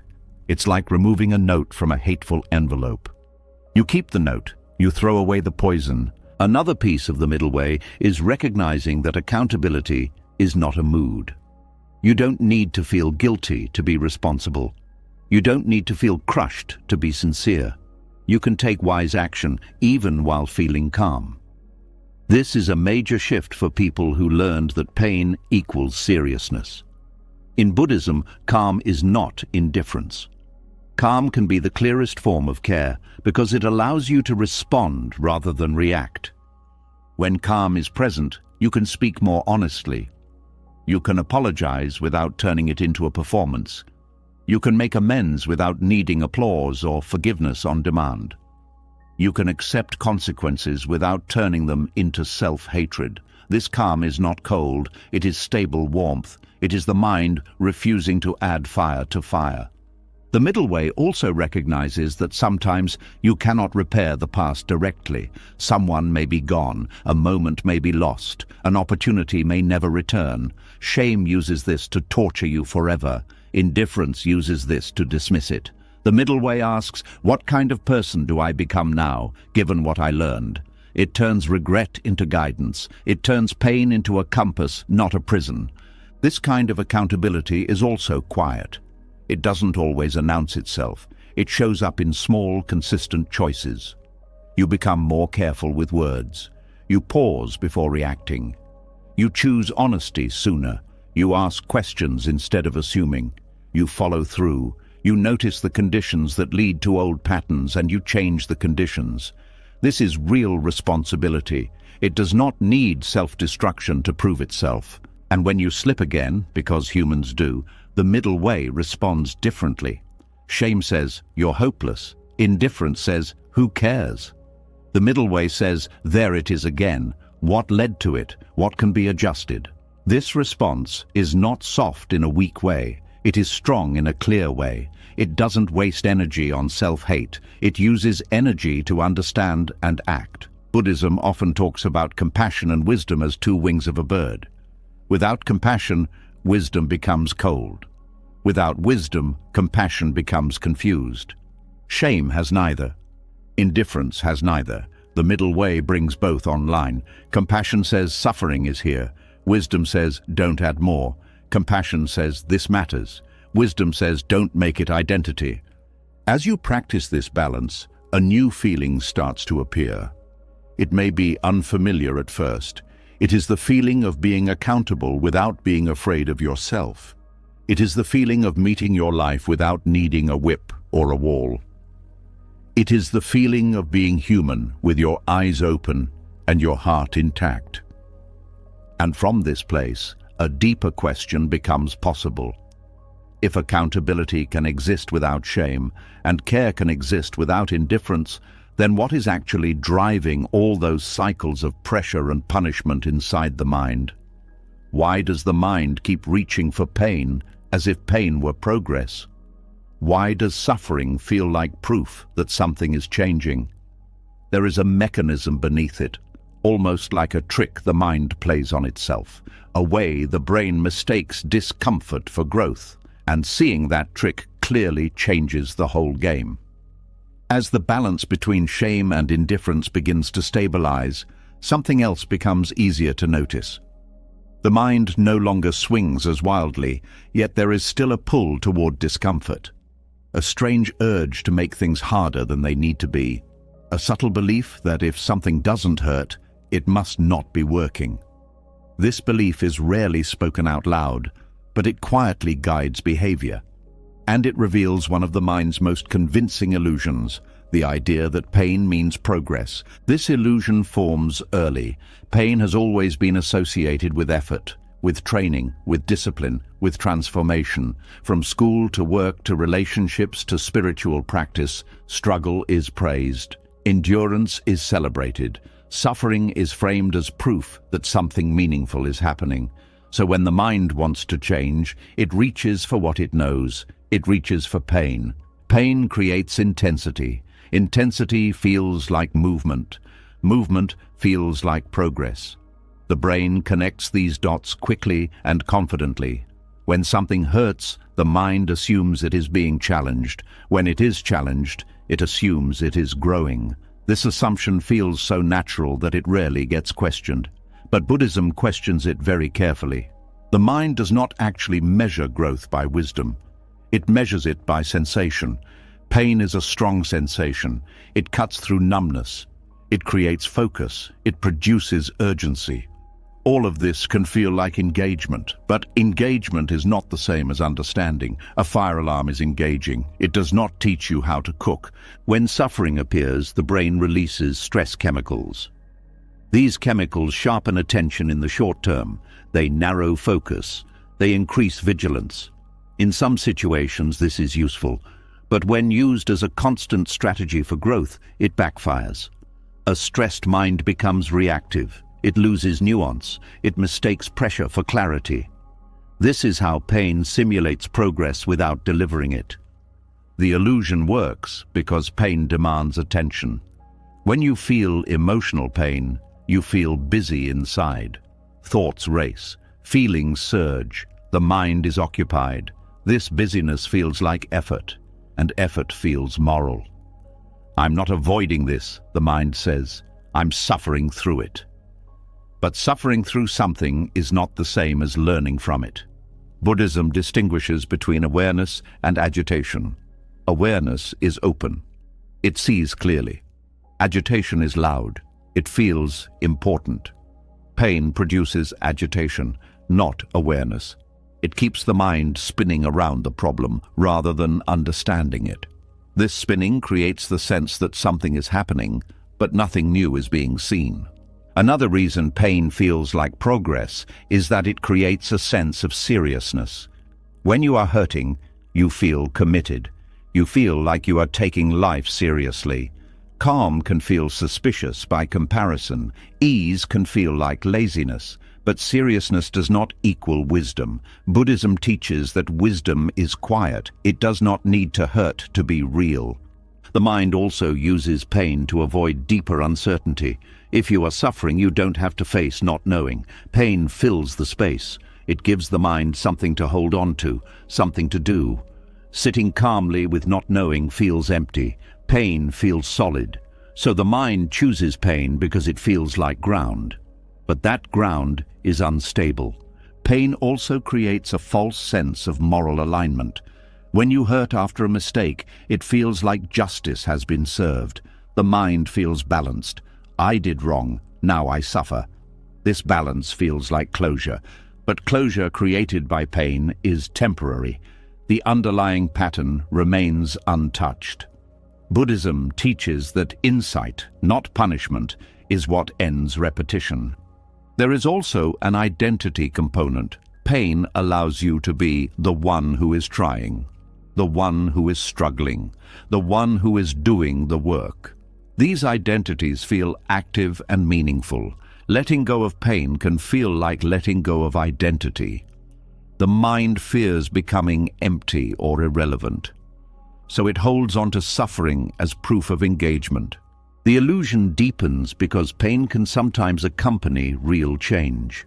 When habits shift, discomfort often arises. When attachments loosen, fear can appear. The mind then draws the wrong conclusion. It assumes pain caused the change, rather than noticing that pain was simply present during the process. Buddhism is careful here. It does not deny discomfort. It denies discomfort as the driver. When pain is treated as the driver, the mind begins to chase it. It adds extra suffering. It tightens unnecessarily. It creates inner pressure to feel bad as a sign of effort. This extra suffering does not speed up growth. It exhausts the mind. It reduces curiosity. It turns learning into endurance. A tired mind does not learn well. It survives. It copes. It repeats familiar strategies.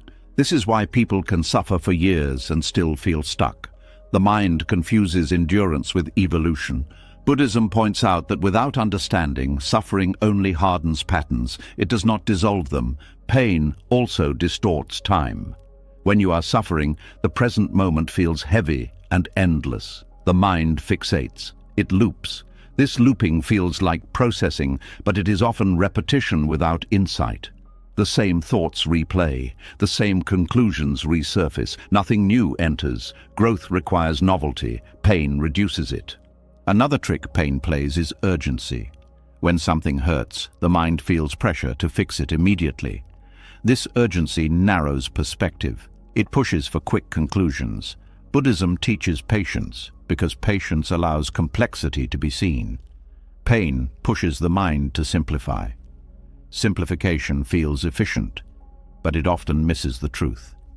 Pain also makes the mind self-centered, not in a selfish way, but in an absorbed way. When you are hurting, attention turns inward. This can feel like introspection, but it often blocks awareness of conditions outside the self. Buddhism emphasizes seeing causes and conditions clearly. Pain collapses focus into me and my suffering, reducing the ability to see the full picture. The brain also associates pain with meaning. Strong feelings feel meaningful. Neutral states feel empty. This is why people sometimes feel lost when suffering fades. Without pain, they don't know what they're doing. Buddhism teaches that meaning does not require intensity. Meaning can be quiet. It can be stable. It can be subtle. Pain is also addictive in a strange way, not because it feels good, but because it feels familiar. The nervous system adapts to certain levels of stress. When stress drops, the body can feel restless. The mind may unconsciously recreate discomfort to return to a known state. This is not growth. It is conditioning. Another dead end of pain-based progress is that it creates fear of ease. When ease appears, the mind wonders if something is wrong. Shouldn't this hurt more? This fear blocks rest. It prevents integration. Buddhism teaches that integration happens in calm. Insight needs space to settle. Pain keeps shaking the snow globe. Pain also blocks trust. When growth is always painful, the mind learns to associate change with threat. It resists new insights. It braces. This resistance slows learning. Buddhism emphasizes trust in awareness. Trust that the mind can see clearly without being forced. There is also a subtle violence in using pain as motivation. It treats the mind like something that must be coerced. This reinforces the idea that gentleness is ineffective. Over time, this belief erodes self-trust. You stop believing that you can grow without pressure. This belief becomes a self-fulfilling prophecy. Buddhism offers a different model. Growth comes from understanding suffering, not creating it. When you see clearly how a pattern causes pain, the mind naturally lets go. No punishment required. The letting go may feel quiet, unspectacular, but it is real. This is why Buddhist insight often feels anticlimactic. There is no dramatic suffering crescendo. There is a simple seeing. This causes pain, and the grip loosens, the mind relaxes, the pattern weakens. This does not feel heroic. It feels ordinary, but it is effective. The illusion of pain-based progress also keeps people stuck in self-referential loops. Am I suffering enough? Am I working hard enough? These questions have no end. Buddhism shifts the question entirely. It asks, is this creating less suffering? That question points outward, toward reality, rather than inward toward self-measurement. Another cost of this illusion is burnout. Pain cannot be sustained forever. The mind eventually collapses or numbs out. People then swing to indifference, not because they don't care, but because they are exhausted. This swing is not freedom, it is compensation. Buddhism aims to end the swing entirely. When the mind stops using pain as proof of progress, a new kind of effort becomes possible. Effort without strain. Attention without tension. Learning without self-harm. This effort feels lighter, but it is not weak. It is precise. It responds to conditions instead of fighting them. This shift also changes how mistakes are handled. Without the need to suffer, mistakes become information. You can look at them directly. You can adjust calmly. The mind no longer needs to dramatize the event to feel like something is happening. Something actually happens because understanding is allowed. The brain resists this at first because it feels unfamiliar. Calm feels empty compared to pain. But over time, calm reveals depth. You start to notice details you missed before. Subtle triggers, early signs, small choices. This is where real progress lives. Not in suffering, but in awareness. Buddhism teaches that suffering is not a path. It is a signal, a message saying, look here. When you mistake the signal for the path, you keep suffering. When you listen to the signal and understand it, suffering decreases. That is the whole point. As this understanding settles, another realization appears. If pain is not progress, then what actually ends the inner struggle? What stops the constant resistance? What allows the mind to finally rest without fear of stagnation?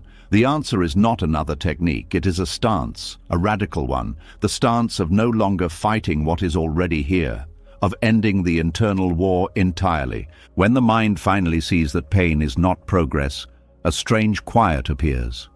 The constant effort eases.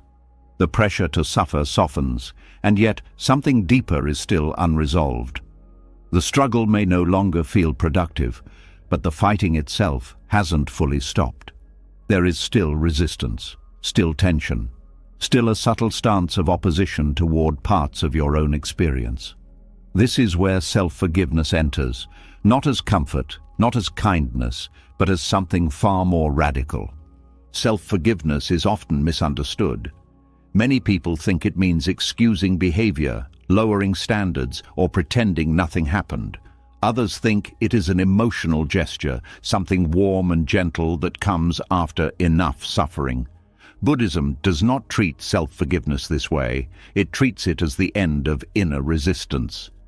The moment the mind stops fighting what has already occurred, resistance is exhausting. It is the background tension you carry when you argue with reality, when you replay moments wishing they were different, when you tense against emotions that have already arisen, when you punish yourself for thoughts you didn't choose.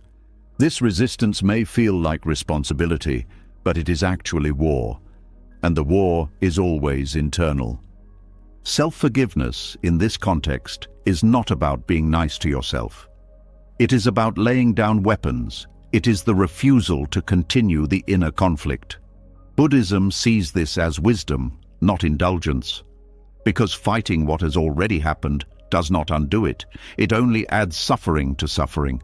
The internal war takes many forms. Sometimes it is loud, filled with accusations and blame. Sometimes it is quiet, expressed as tightness, fatigue, or numbness. Sometimes it appears as endless analysis, trying to find the perfect explanation that will finally bring relief. But underneath all of these is the same movement, resistance to what is. Self-forgiveness begins when this resistance is seen clearly, not judged, not fixed, simply seen. You notice how much energy is spent arguing with the past, how much effort goes into wishing you were different, wiser, stronger, calmer, sooner. How often the mind says, "This should not have happened." Buddhism points out a simple truth. Whatever has happened has already happened.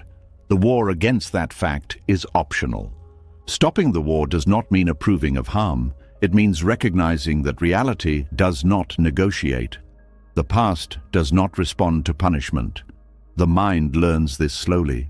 At first, it fears that letting go of resistance means letting go of care.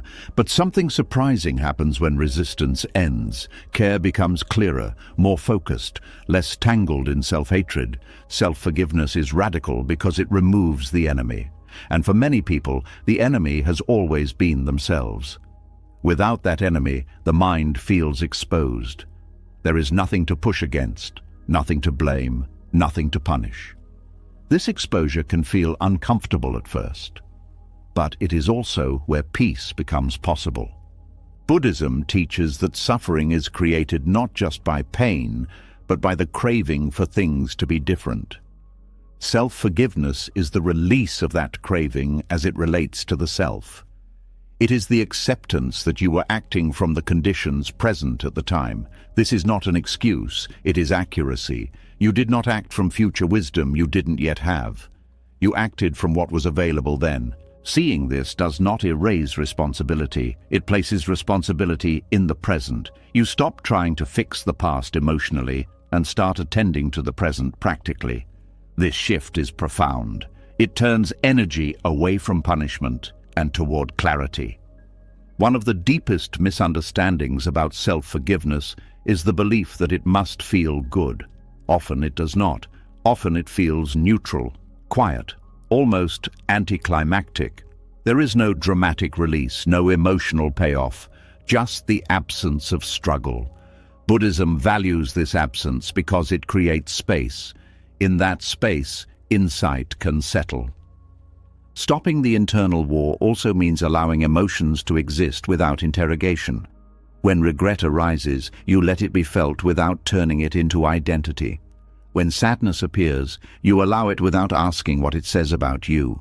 When fear comes up, you notice it without needing to punish yourself for having it. This allowance is not passivity, it is non-resistance. Non-resistance does not mean doing nothing. It means not adding friction. Think of how much effort is spent bracing against experience, tensing against feelings, tightening around thoughts, rehearsing arguments with yourself. All of this effort drains the mind. When it stops, energy returns naturally. Self-forgiveness also changes how memory functions. Memories no longer arrive as attacks. They arrive as images, sensations, information.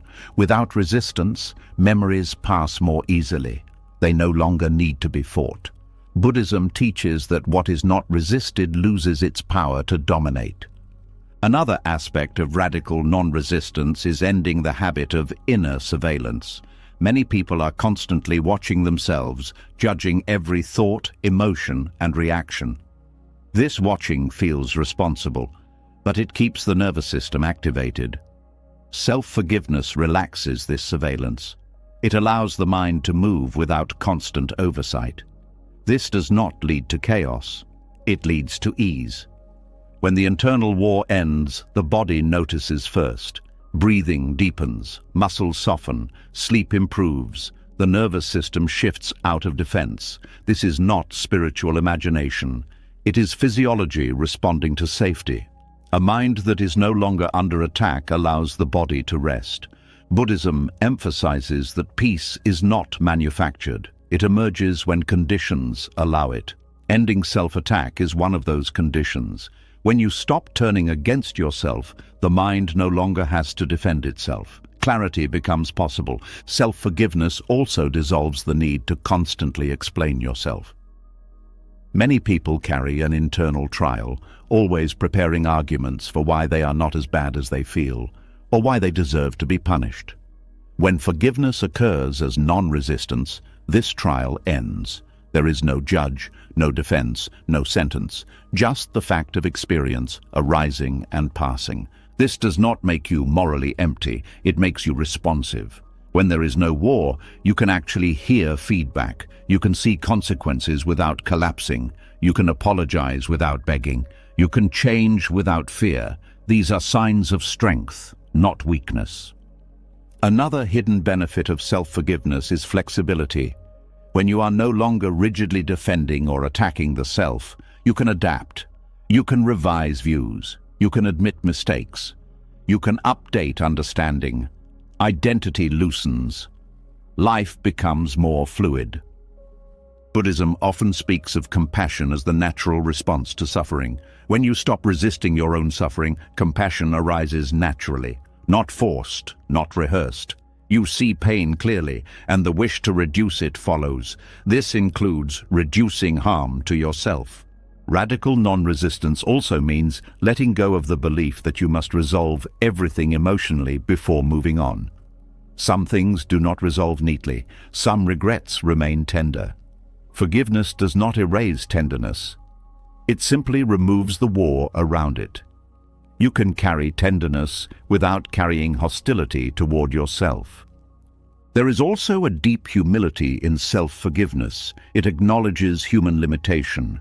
It accepts that learning unfolds over time. It releases the fantasy that you could have been perfect if you had just tried harder. Buddhism sees this humility as wisdom because it aligns with reality. When the internal war ends, attention shifts outward. You become more present with others, less preoccupied with self-assessment, more available to listen, more capable of empathy. This is not because you became nicer. It is because the mind is no longer occupied with fighting itself. Self-forgiveness also changes the relationship with effort. Effort becomes lighter. It is no longer fueled by fear of punishment. It is guided by understanding. You do what is skillful because it reduces suffering, not because you are trying to redeem yourself. This is why Buddhism treats forgiveness as liberation. Not a moral achievement, but a release from bondage. The bondage is not the past. It is the resistance to the past. When resistance ends, the grip loosens. There may still be moments when old habits return. The mind may try to restart the war. This is not failure. It is conditioning. Each time you notice it and choose not to engage, you weaken the pattern. Non-resistance becomes more familiar. Peace deepens. As self-forgiveness settles, another subtle pattern becomes visible. Even without open self-attack, the mind may still replay the past, not to punish, but to remind, to keep watch, to stay alert. Memory itself can become a weapon. The mind uses it to maintain vigilance, to ensure mistakes are never repeated.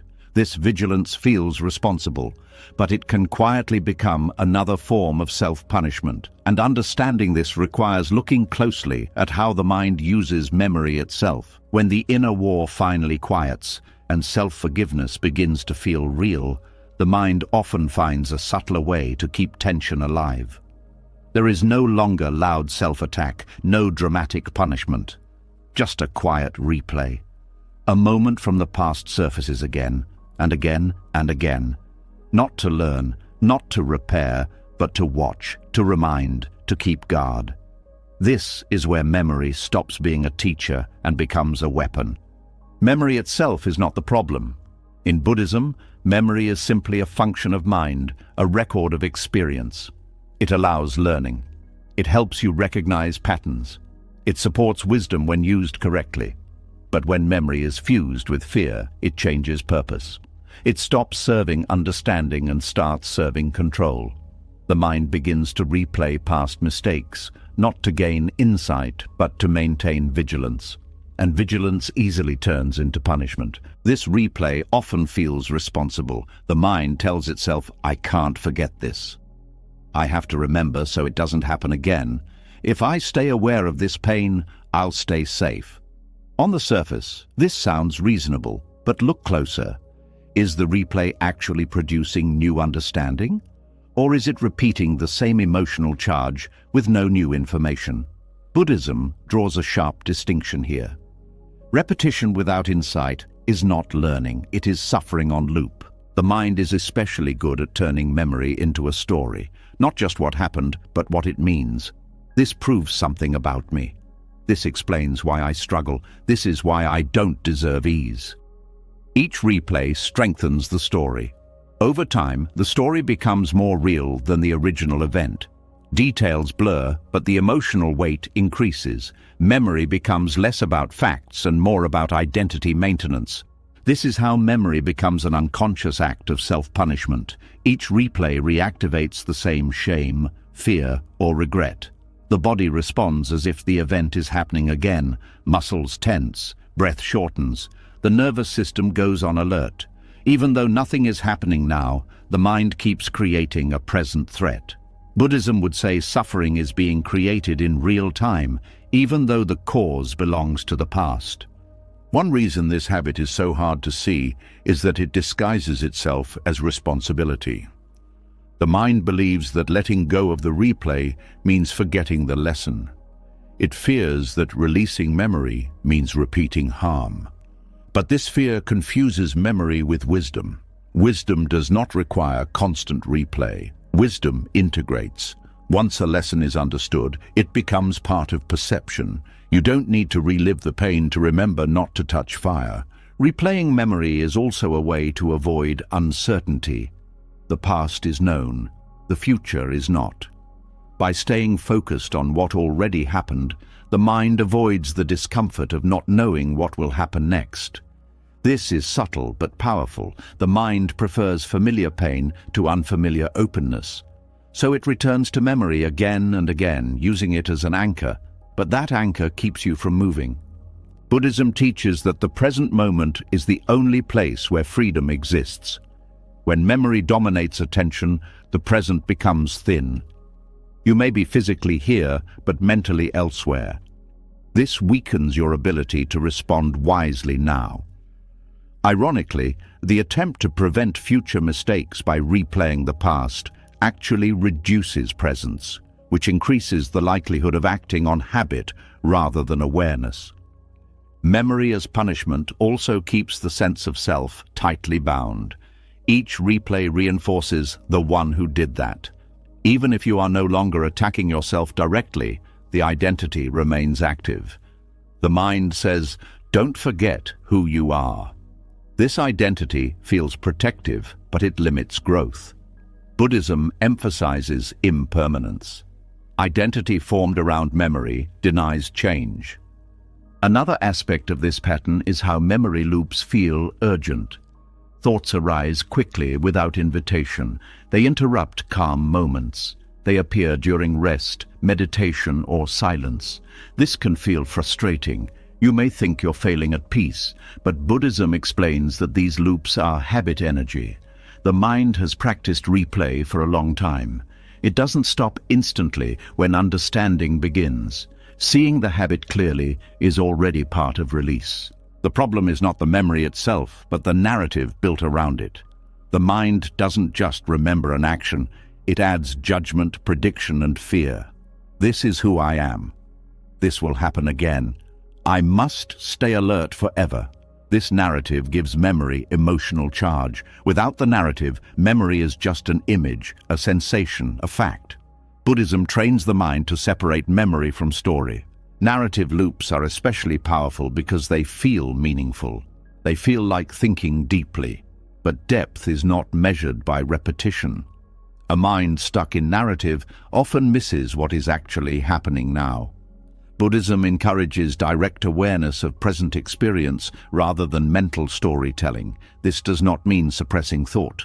It means not believing every story thought tells. Another reason memory becomes a weapon is that it feels safer than forgiveness. Forgiveness feels final. It feels like closing a door. Memory replay feels like keeping watch. The mind fears that if it stops watching, something bad will slip through. But constant watching is not the same as awareness. Awareness is relaxed. Watching is tense. Buddhism teaches that relaxed awareness is more sensitive than tense vigilance. Memory replay also creates emotional fatigue. Each loop consumes energy. Over time, this leads to a background exhaustion that many people mistake for depression or burnout. The mind is tired because it has been carrying the same weight again and again. Letting go of the loop frees energy, not because you forgot, but because you stopped reliving. The Buddhist practice of releasing narrative loops does not involve force. You cannot push memory away. That creates more resistance. Instead, the practice begins with recognition. You notice when the mind has shifted from present awareness into replay. You don't judge it. You don't analyze it. You simply recognize this is remembering. That recognition already loosens the grip. Next comes seeing the difference between memory and punishment. You ask gently, is this teaching me something new? Is this helping me act wisely now? If the answer is no, you don't need to continue. This is not avoidance, it is discernment. Buddhism values discernment because it directs energy where it is useful. Another part of releasing narrative loops is grounding attention in the body. Memory lives in thought. The body lives now. Feeling the breath, noticing contact, sensing weight and temperature brings attention back to present reality. This is not a trick. It is a way of reminding the mind where life is actually happening. Buddhism also teaches impermanence as a way to loosen memory's grip. The thought arises. It stays for a moment. It passes. You don't need to finish it. You don't need to resolve it. You let it move like a sound passing through space. This practice is simple but not easy. It requires patience. The mind may return to the loop many times. Each time you notice and release again. Over time, the loop weakens. Releasing narrative loops does not erase accountability. You still remember what matters. You still hold values. But the memory no longer attacks. It informs quietly. It becomes part of understanding rather than a source of pain. This is how Buddhism uses memory wisely, memory without clinging. Another subtle shift happens when memory is no longer weaponized. You begin to trust your present awareness more than your past fear. You realize that you don't need to relive pain to be careful. Carefulness can arise from clarity. This trust grows slowly, but it is transformative. The mind may resist this trust. It may say, if I let this go, I'll lose control. But control through memory is exhausting. Control through awareness is lighter. Buddhism always favors what reduces suffering, not what looks impressive. Memory loops also affect how you see yourself in the future. When the past dominates, the future feels predetermined. Releasing the loop reopens possibility, not fantasy, but flexibility. You are no longer locked into one storyline. New responses become possible because the mind is not busy replaying old ones. Another benefit of releasing memory as punishment is emotional honesty. When memory is no longer used to beat yourself, you can feel emotions more cleanly. Sadness is just sadness. Regret is just regret. They don't turn into global judgments. This makes emotional life simpler, not shallow. Buddhism does not ask you to forget. It asks you to stop clinging. There is a difference. Forgetting erases information. Releasing clinging frees attention. You remember what is useful and let go of what only hurts. Over time, as narrative loops dissolve, silence becomes less threatening. Quiet moments no longer get filled with replay automatically. Space opens. This space may feel unfamiliar at first. The mind may reach for something to occupy it, but if you stay, something else appears. Presence, ease, not dramatic but real. This presence allows insight to deepen. Without the constant noise of memory, you start to see subtler patterns. How thoughts arise, how emotions shift, how reactions form and dissolve. This seeing is the foundation of liberation in Buddhism, not escape from memory, but freedom from being controlled by it. And yet, even as memory loses its power, another subtle pattern may remain. The mind may still judge itself, not for what happened, but for how harsh it has been. It may criticize its own criticism. This creates a strange loop where self-condemnation wears a new mask. To move beyond this, one more illusion must be seen clearly: the hidden pride inside extreme self-criticism. As the old memory loops begin to loosen, the mind often feels a new kind of space. The past is no longer playing on repeat as loudly. The inner room becomes quieter, and that quiet can reveal something surprising. Even without the replay, even without obvious punishment, the mind may still hold onto a familiar posture. A posture that sounds humble on the surface, but quietly keeps the self at the center. This is where another hidden pattern shows itself, one that many people never notice because it wears the mask of morality. There is a kind of self-condemnation that feels almost right. It feels noble, it feels honest. It feels like proof that you are not arrogant, not careless, not shallow. It says, at least I'm hard on myself. It says, at least I don't let myself get away with things. It says, I hold myself to a high standard. And the strange part is, this can sound like spiritual discipline. It can even look like growth. But inside, something else is happening. Here is the emotional truth most people avoid. Extreme self-criticism can feel like a private badge of honor. Not in a loud way, in a quiet way, a hidden pride, a subtle superiority that says, I suffer more than others would, therefore I care more. Or, I judge myself harder than anyone else could, therefore I am more honest. Or, I don't forgive myself easily, therefore I am more serious. This pride is not cheerful. It is heavy. It is grim. But it is still pride, because it strengthens a special identity. Buddhism is very direct about the ego. The ego does not only survive through praise, it also survives through blame. Anything that keeps the self-image strong, anything that keeps me at the center, feeds it.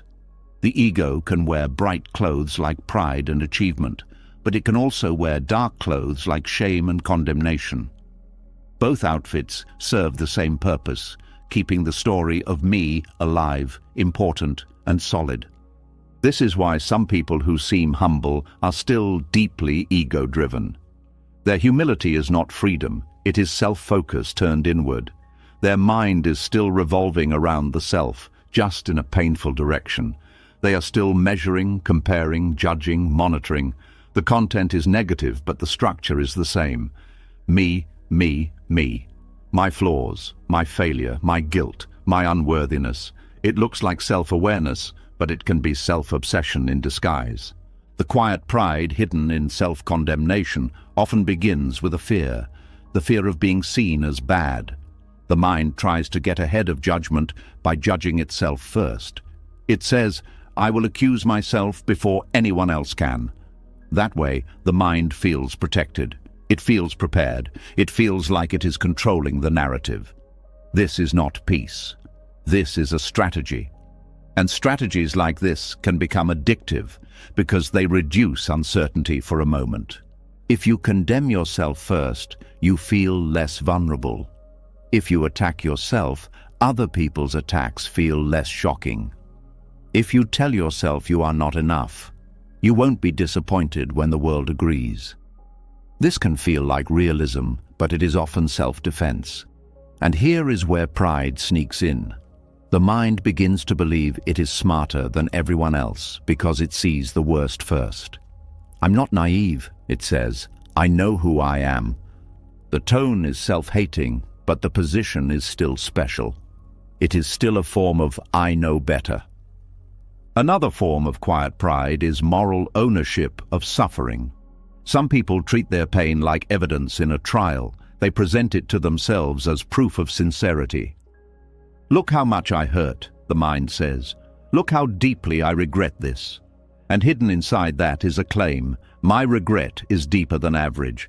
This claim may not be spoken, but it is felt. It creates identity, the serious one, the responsible one, the one who doesn't let themselves off the hook. Buddhism would call this clinging to an identity of being the one who is hard on themselves. This identity may feel ugly, but it still gives the ego shape. It still gives the mind a role to play. And any role, even a painful one, can feel safer than openness. This is why letting go of self-condemnation can feel like losing something important. It's not only that you fear becoming careless. You may also fear becoming ordinary, because extreme self-criticism can secretly make you feel distinct, different from those people who are too relaxed, too forgiving, too comfortable. The condemned self becomes a separate self, and separation is exactly what ego wants. There is also a competitive element that often goes unnoticed. Self-condemnation can become a way of staying above others while appearing below them. It can say, "I'm worse," but the subtext can be, "I'm also more aware." It can say, "I'm broken," but the subtext can be, "I see truths others avoid." This is not freedom. It is a clever mind protecting its specialness. Buddhism teaches that liberation involves letting go of specialness altogether, not becoming low, not becoming high, but stepping out of the entire ladder. Self-condemnation keeps you on the ladder. It simply places you on a lower rung and then uses that position to feel distinct. Another way self-condemnation reinforces ego is through control of self-image. When you punish yourself, you get to decide the story. You get to decide what you are. You get to decide how bad it is. That feels like control. It keeps you in charge. But true spiritual growth often requires surrendering control of self-image. It requires being willing to not know exactly who you are and to let life reveal you moment by moment. The ego hates that, so it chooses condemnation because condemnation is a fixed identity. This is why people sometimes cling to harsh self-criticism even when they know it hurts. It is predictable, it is familiar, it gives structure, it gives a sense of certainty. I am the kind of person who fails. That certainty is painful, but it's stable. Freedom, on the other hand, can feel like stepping into open space without a railing. The ego would rather suffer with a railing than be free without one. Self-condemnation can also become a form of emotional performance. Even when no one is watching, the mind performs for an inner audience. It tries to prove it is good by suffering. It tries to prove it is serious by being harsh. It tries to prove it is ethical by refusing peace. This performance keeps the mind tense because it is always trying to convince someone, sometimes a parent's voice, sometimes society, sometimes an old religious fear, sometimes an internal judge that never rests. Buddhism points out that any mind that is trying to prove itself is not at peace. Proof requires doubt. Proof requires a judge. Proof requires fear of the verdict. Peace does not need proof. Peace is what remains when the need to prove ends. There is also a painful irony. People who condemn themselves extremely can become less compassionate toward others, even if they don't want to. If your inner world is ruled by harsh judgment, that pattern can spill outward. You may become impatient when others make mistakes.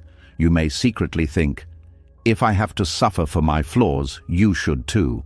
Or you may become overly tolerant in a confused way, allowing harm because you believe everyone is doomed anyway. Either way, self-condemnation shapes your view of humanity. The inner climate becomes the outer climate. Another subtle pride is the pride of toughness. I can handle pain, the mind says. I can take it. This toughness can feel strong, but it often hides fear of softness, because softness is vulnerable. Softness allows grief. Softness allows love. Softness allows uncertainty. Tough condemnation feels armored. It keeps you from being touched. That armor can be mistaken for discipline. But Buddhism would say real strength is the ability to stay open without collapsing. Extreme self-criticism also creates a kind of inner hierarchy, where the critic sits above the rest of you like a ruler. This ruler believes it has authority. It believes it knows best. It believes it must keep order. And yes, that is pride too. The pride of the inner controller.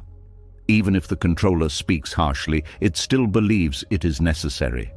It still believes the system would fall apart without it. That belief is ego at work. You can test this by asking a simple question inside. What do I fear would happen if I stopped criticizing myself? Often the answer is not ethical, it is emotional. I would feel exposed. I would feel uncertain. I would feel like I'm not trying. I would feel like I'm letting myself win. These answers reveal that the critic is not a moral guide, it is a fear manager. And the fear manager has a strange habit. It measures improvement by pain. If you hurt, you must be working. If you relax, you must be failing. This keeps you trapped because peace becomes suspicious. Calm becomes something you have to apologize for. Happiness becomes something you have to justify. And that is how ego keeps itself alive. It refuses to let the mind rest, because rest would reduce the importance of the self-story. Buddhism offers a different way. It does not ask you to replace self-condemnation with self-praise. It asks you to see the mechanism clearly. The moment you see that condemnation is also ego, something changes. Because you stop treating harshness as humility. You stop treating suffering as sincerity. You stop treating self-attack as wisdom. In Buddhist practice, one of the deepest steps is learning to observe the mind without becoming the mind. When condemnation arises, you notice it as an arising. Harsh judgment is here. You don't identify with it. You don't obey it. You don't fight it. You see it. This seeing weakens the pride inside it because pride needs identification. Pride needs you to believe, this is me.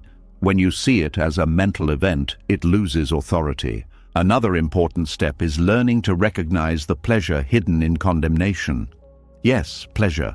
Not the warm kind, but the satisfaction of being right. The satisfaction of having a conclusion. The satisfaction of being the judge who knows the truth. Condemnation can feel like certainty, and certainty can feel good, even when it is painful. Buddhism asks you to be honest about that, not to shame yourself for it, but to see it. Because once you see the satisfaction, you understand why the habit continues. This is also why people sometimes resist gentle teachings. Gentle teachings threaten the identity built on harshness. If you have lived as the one who must suffer to be good, then a path that says release is allowed can feel almost offensive. It can feel too easy. It can feel unearned. It can feel like a trick. That reaction is not proof that teaching is wrong. It is proof that the ego is losing its favorite tool. Buddhism does not tell you to become permissive. It tells you to become clear. Clarity does not need harshness. In fact, harshness often blocks clarity by making the mind defensive. When you stop condemning yourself, you don't become blind. You become more accurate. You can see what happened without turning it into a global sentence about your worth. This is one of the biggest misunderstandings. Many people think self-condemnation is honesty. But honesty is factual. Condemnation is interpretive. Honesty says, I spoke sharply. Condemnation says, I am cruel. Honesty says, I avoided the conversation. Condemnation says, I am a coward. Honesty points to behavior that can change. Condemnation creates identity that feels fixed. Buddhism favors honesty because it leads to skillful action. It rejects condemnation because it leads to stuckness. There is also a deep relief in dropping the need to be the worst. Some people condemn themselves so hard that they secretly believe no one has failed like they have. My mistake is unforgivable. My flaw is unique. This can feel like despair, but it can also be ego. It makes the self special in its darkness. Buddhism gently returns you to reality. You are human. Humans make mistakes. Humans learn. Humans change. You do not need to be the hero of your own tragedy. Another form of pride in self-condemnation is refusing help. Sometimes harsh self-criticism becomes a wall. If you condemn yourself first, you don't have to receive compassion from others. Receiving compassion can feel too vulnerable. It can feel like you owe something. It can feel like exposure. So the mind chooses condemnation because it keeps distance. But Buddhism teaches interdependence. We heal through connection. When self-condemnation blocks connection, it blocks healing. So what replaces condemnation when it is seen clearly? Not praise, not denial, not indifference. What replaces it is a simpler inner relationship, respect for reality. You respect cause and effect. You respect the impact of actions. You respect the truth of feelings, and you respect the mind enough not to abuse it. That respect is not dramatic, it is steady. In practice, this means when you notice the inner critic speaking in extreme terms, you don't argue with it point by point. You don't try to win. You simply stop granting it moral authority. You treat it like weather, a storm passing through. You may still take responsibility for what needs change, but you refuse the extra layer of identity-building condemnation. That refusal is humility, real humility, because it refuses to make the self the main character, even as a villain. Buddhism often points out that the goal is not to create a perfect self. The goal is to see through the illusion of a fixed self. Condemnation keeps the fixed self strong. It says, "This is me." Seeing condemnation as ego loosens that claim. You begin to experience thoughts and feelings as conditions arising and passing, not as a permanent identity. This is not abstract, it is felt. It feels like space. And in that space, you begin to recognize something. The harshest voice inside has been claiming to protect you, but it has also been protecting itself, protecting its role as the controller, the judge, the one who knows. When you stop believing it, you don't collapse. You become calmer, more honest, more able to learn. The fear that you would become careless turns out to be a story. The mind can care without cruelty. The heart can be responsible without punishment. This is the maturity Buddhism points toward. As this hidden pride is seen and the grip of condemnation loosens, a new vulnerability appears. Without the harsh voice, you may feel softer, more open, and that softness can feel unsafe at first, because it threatens the old identity built on struggle. The mind may try to return to harshness because harshness feels safer than compassion. This is the next challenge. Seeing why kindness can feel dangerous when you have lived under control for so long. As the harsh inner judge begins to lose its authority, a strange reaction often appears. The mind does not always feel relieved. Sometimes it feels exposed, softer, less armored. And in that softness, an old instinct rises up quickly and says, "This isn't safe." That instinct is why so many people return to harshness even after seeing through it. Not because harshness is wise, but because it feels safer than compassion. Harshness feels solid. It creates edges. It draws lines. It gives the mind something firm to lean against. Compassion, on the other hand, feels open. It doesn't grip. It doesn't threaten. It allows. And for a mind that has survived by control and struggle, allowance feels dangerous. Compassion threatens the identity that was built to survive pain. Many people learned early that softness led to harm. That vulnerability led to disappointment. That kindness was taken advantage of. Over time, the mind learned to protect itself by tightening, by becoming sharp, by staying alert. Harshness became a shield. It may have hurt, but it also kept the world at a distance. Compassion threatens to lower that shield. This is why compassion can feel irresponsible at first. The mind equates kindness with weakness. It says, if I stop being hard on myself, I'll lose discipline. If I soften, I'll repeat the same mistakes. If I let myself feel okay, I'll stop trying. These fears are not logical conclusions. They are survival memories. The mind is remembering how it stayed alive, not how it grows. An identity built on struggle relies on pressure to function. It knows who it is when it's fighting, when it's pushing, when it's fixing. Compassion removes the familiar friction, and without friction, the mind doesn't know who it is anymore. This loss of identity can feel more threatening than pain. Pain is familiar, emptiness is not. Harshness also provides a sense of control. When you are hard on yourself, you feel like you are managing risk. You are monitoring behavior. You are enforcing rules. Compassion loosens that control. It trusts awareness instead of force. And trust feels risky when you've learned that the world punishes mistakes harshly. Buddhism points out that control is often confused with care. But care does not require domination. Care requires presence. Harshness keeps you busy controlling outcomes. Compassion keeps you attentive to causes. One tightens the mind, the other opens it. But opening feels unsafe when your identity depends on vigilance. Another reason harshness feels safer is that it reduces emotional range. Harshness numbs. It flattens feeling. It limits how deeply joy, grief, or love can be felt. Compassion does the opposite. It increases sensitivity. It allows emotions to move freely. For a mind that associates feeling with overwhelm, this sensitivity can feel like danger. Compassion also threatens the story that suffering is necessary. Many people believe, often unconsciously, that pain is the price of being good, that ease must be justified, that rest must be earned. Compassion undermines this moral economy. It says you are allowed to stop, and stopping can feel like stepping into moral uncertainty. Harshness feels safer because it is predictable. You know what comes next: judgment, pressure, correction. Compassion is unpredictable. You don't know how you'll respond without the whip.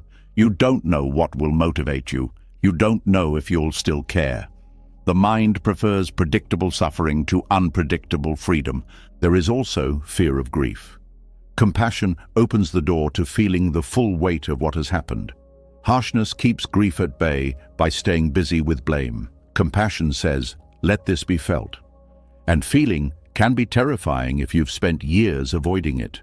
The mind chooses harshness not because it's strong, but because it avoids tenderness. Another layer is trust. Compassion requires trusting that awareness itself can guide behavior, that you don't need to threaten yourself into being ethical. This trust challenges deep conditioning. Many people were taught that without punishment, there is chaos. Buddhism challenges this by pointing to clarity as a stronger guide than fear. Harshness also maintains distance from others. If you are harsh with yourself, you may unconsciously expect harshness from the world. This expectation creates emotional walls. Compassion softens those walls. It invites connection, and connection carries risk. You could be misunderstood. You could be hurt. Harshness feels safer because it keeps you alone but protected. There is also a fear of losing moral authority. If you stop condemning yourself, you may fear you lose the right to condemn certain behaviors internally. The mind worries that compassion will blur boundaries. Buddhism clarifies that compassion and discernment are not opposites. You can be kind without being confused, but this clarity takes time to trust. Compassion threatens the identity built on struggle because struggle gives meaning. When life has been organized around effort and endurance, ease feels empty. The mind asks, if I'm not struggling, what am I doing? Buddhism answers, you are living. But living without struggle can feel unfamiliar and therefore unsafe. Harshness also protects against disappointment. If you expect the worst from yourself, you won't be surprised when things go wrong. Compassion introduces hope, and hope introduces vulnerability. The mind often chooses harsh realism over tender hope because hope can break your heart. Another reason compassion feels unsafe is that it dissolves hierarchy. Harshness creates a clear top and bottom inside, the judge and the judged. Compassion removes this structure. Everything becomes more equal, more fluid. For a mind that relies on internal hierarchy to feel organized, this can feel like chaos. Buddhism teaches that safety does not come from control, but from understanding. Compassion is not blind. It sees suffering clearly and responds without violence. But the mind must unlearn the belief that pain equals seriousness. This unlearning can feel destabilizing at first. When compassion begins to replace harshness, you may notice resistance that feels physical, tightness, restlessness, a pull back toward criticism. This is not failure, it is conditioning leaving the body.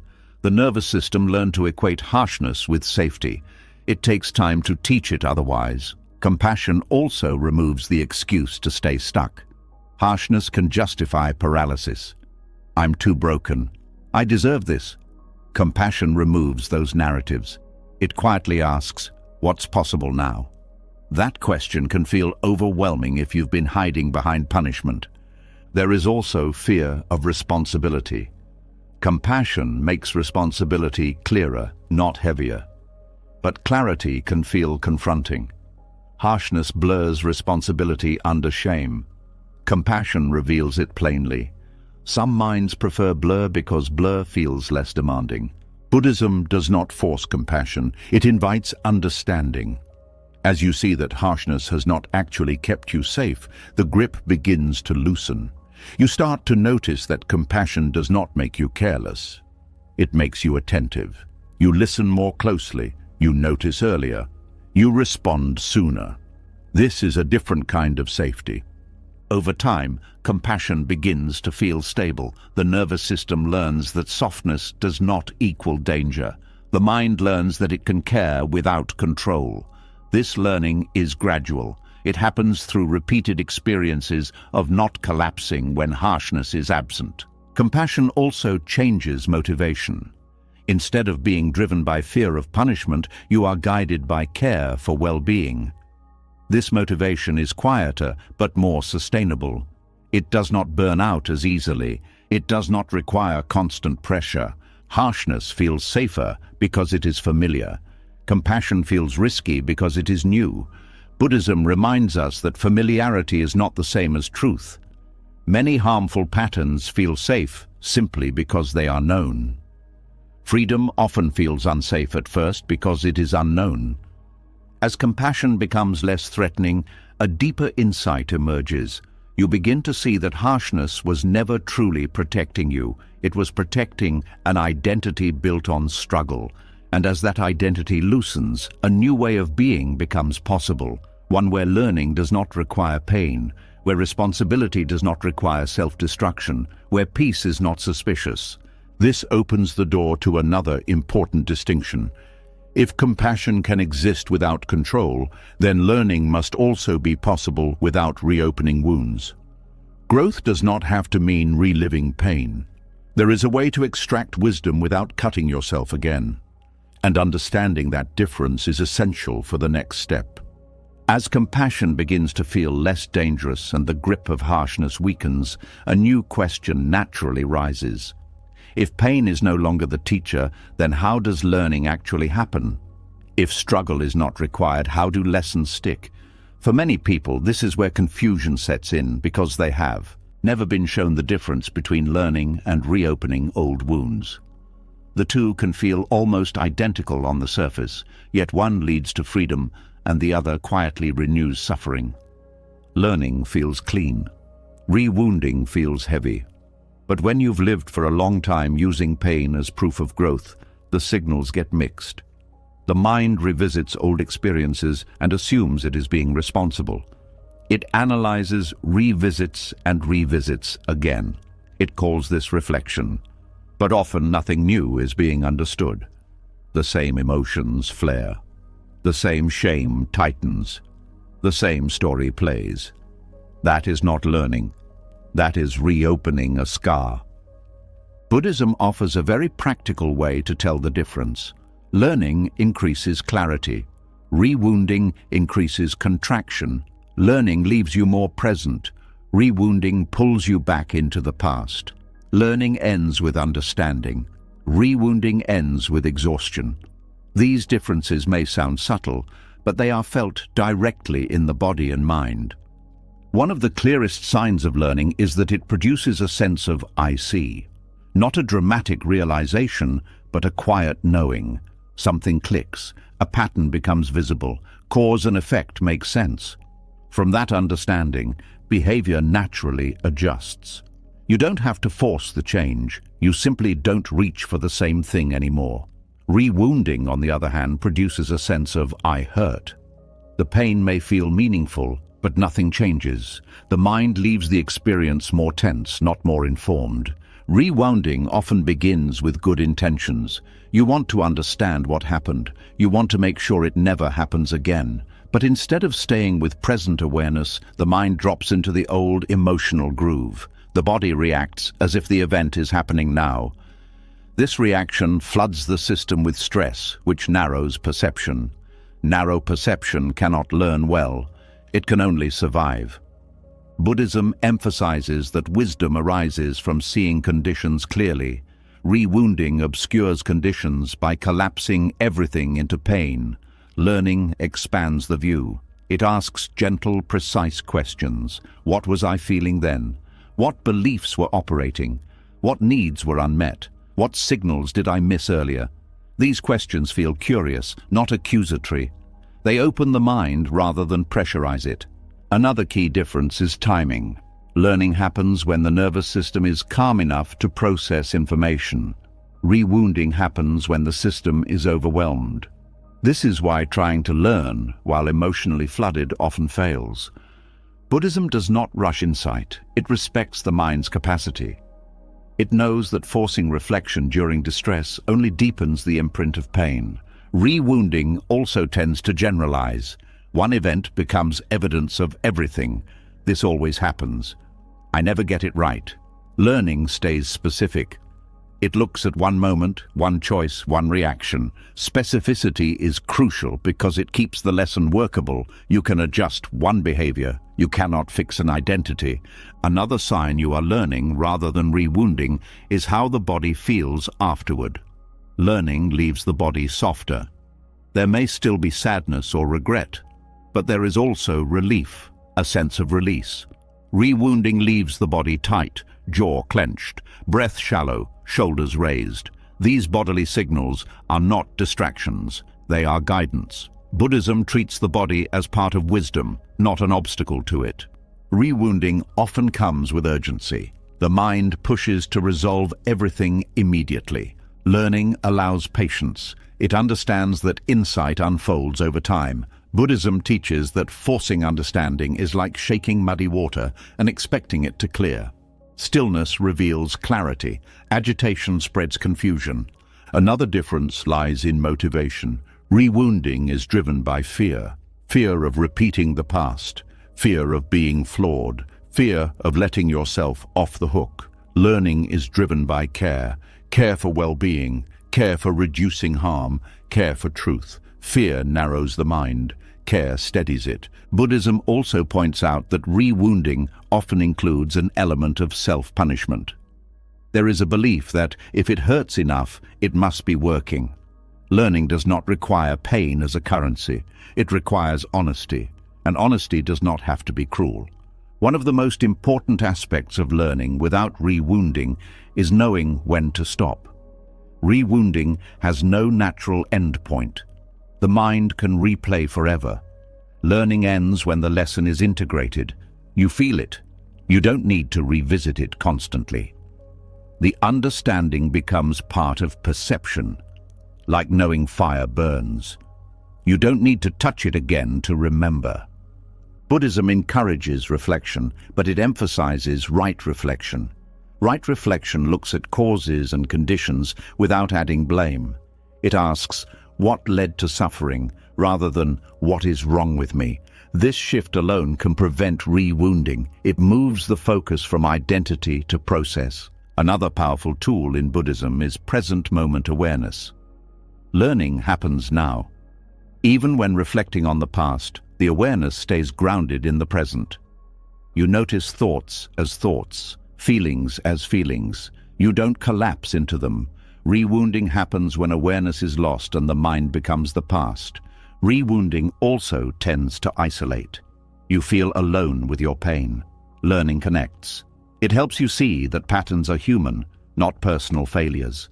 This doesn't minimize responsibility. It contextualizes it. Context reduces shame. Reduced shame allows learning. There is also a difference in energy. Rewounding drains. Learning energizes. Even difficult insights can feel freeing because they remove confusion. You may feel tired after learning, but it is a clean tiredness, not the heavy fatigue of self-attack. Buddhism teaches that wisdom is cooling. It reduces heat. Rewounding increases heat. Anger, shame, anxiety all raise inner temperature. When reflection heats the mind, it is a sign that something is off. Learning cools because it resolves friction. Another important distinction is repetition. Learning does not need to repeat the emotional pain to remain effective. Once integrated, it guides behavior quietly. Rewounding repeats because nothing has been integrated. The repetition itself is a signal that the method is not working. One reason people rewound themselves is distrust of ease. When learning feels gentle, the mind doubts it. Shouldn't this be harder? Buddhism challenges this belief. Ease does not mean superficial. Sometimes the deepest insights arrive quietly because the mind is finally still enough to hear them. Learning also respects boundaries. It does not push into trauma without support. Buddhism understands that some experiences require care, safety, and sometimes distance before insight is possible. Rewounding ignores boundaries. It dives into pain repeatedly, hoping for resolution. This often re-traumatizes rather than heals. Another sign of learning is forward movement. Not dramatic change, but subtle adjustment. You pause sooner. You notice earlier. You choose differently without forcing. Rewounding leaves you stuck, circling the same emotional territory. Buddhism also emphasizes compassion in learning. Not indulgent compassion, but steady kindness toward the process. When the mind feels safe, it reveals more. When it feels threatened, it hides. Learning requires revelation.